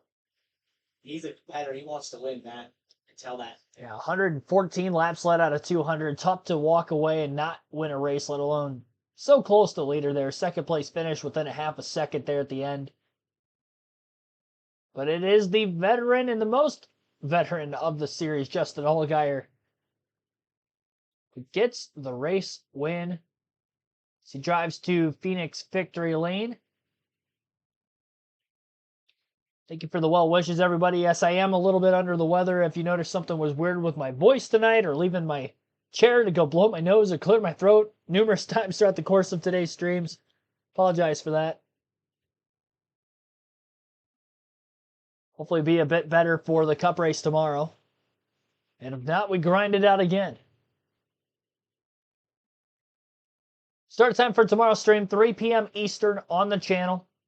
Beginning with our pre-race and our NASCAR trivia for that Cup Series race at Phoenix. The Straight Talk Wireless 500, excuse me. I keep saying 400.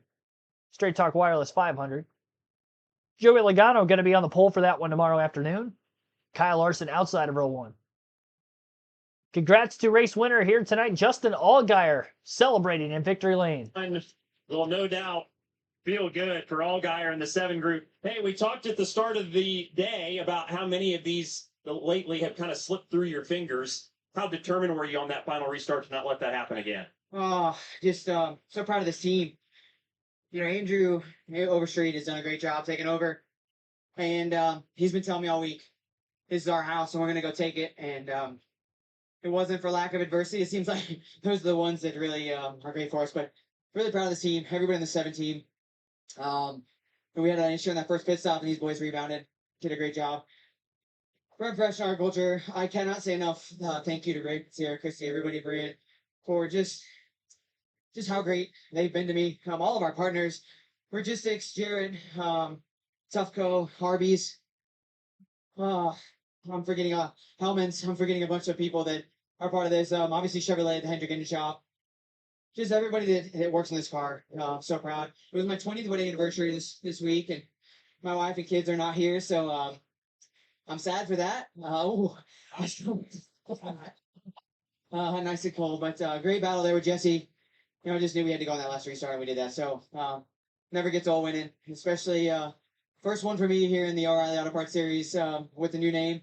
So hats off to them for being a part of this great sport, and just we got a lot of momentum, and this next part of the summer is really fun for us. A good time to get a win for sure. Justin Allgaier, Phoenix win number 3. All right. Congrats to him. And so long to all of you watching along at home or wherever you may be on this Saturday night. Appreciate you all watching both today's live commentary for the O'Reilly Auto Parts Series race as well as the NASCAR Cup practice and qualifying stream earlier this afternoon on the Eastern time zone. I will see you guys back tomorrow. Clock's going to be springing forward here tonight for many of us in the U.S. And see you back better than ever, I guess an hour earlier tomorrow with the less sleep here tonight. 3 p.m. Eastern, we'll be live. Thanks for watching, everybody. See you tomorrow afternoon.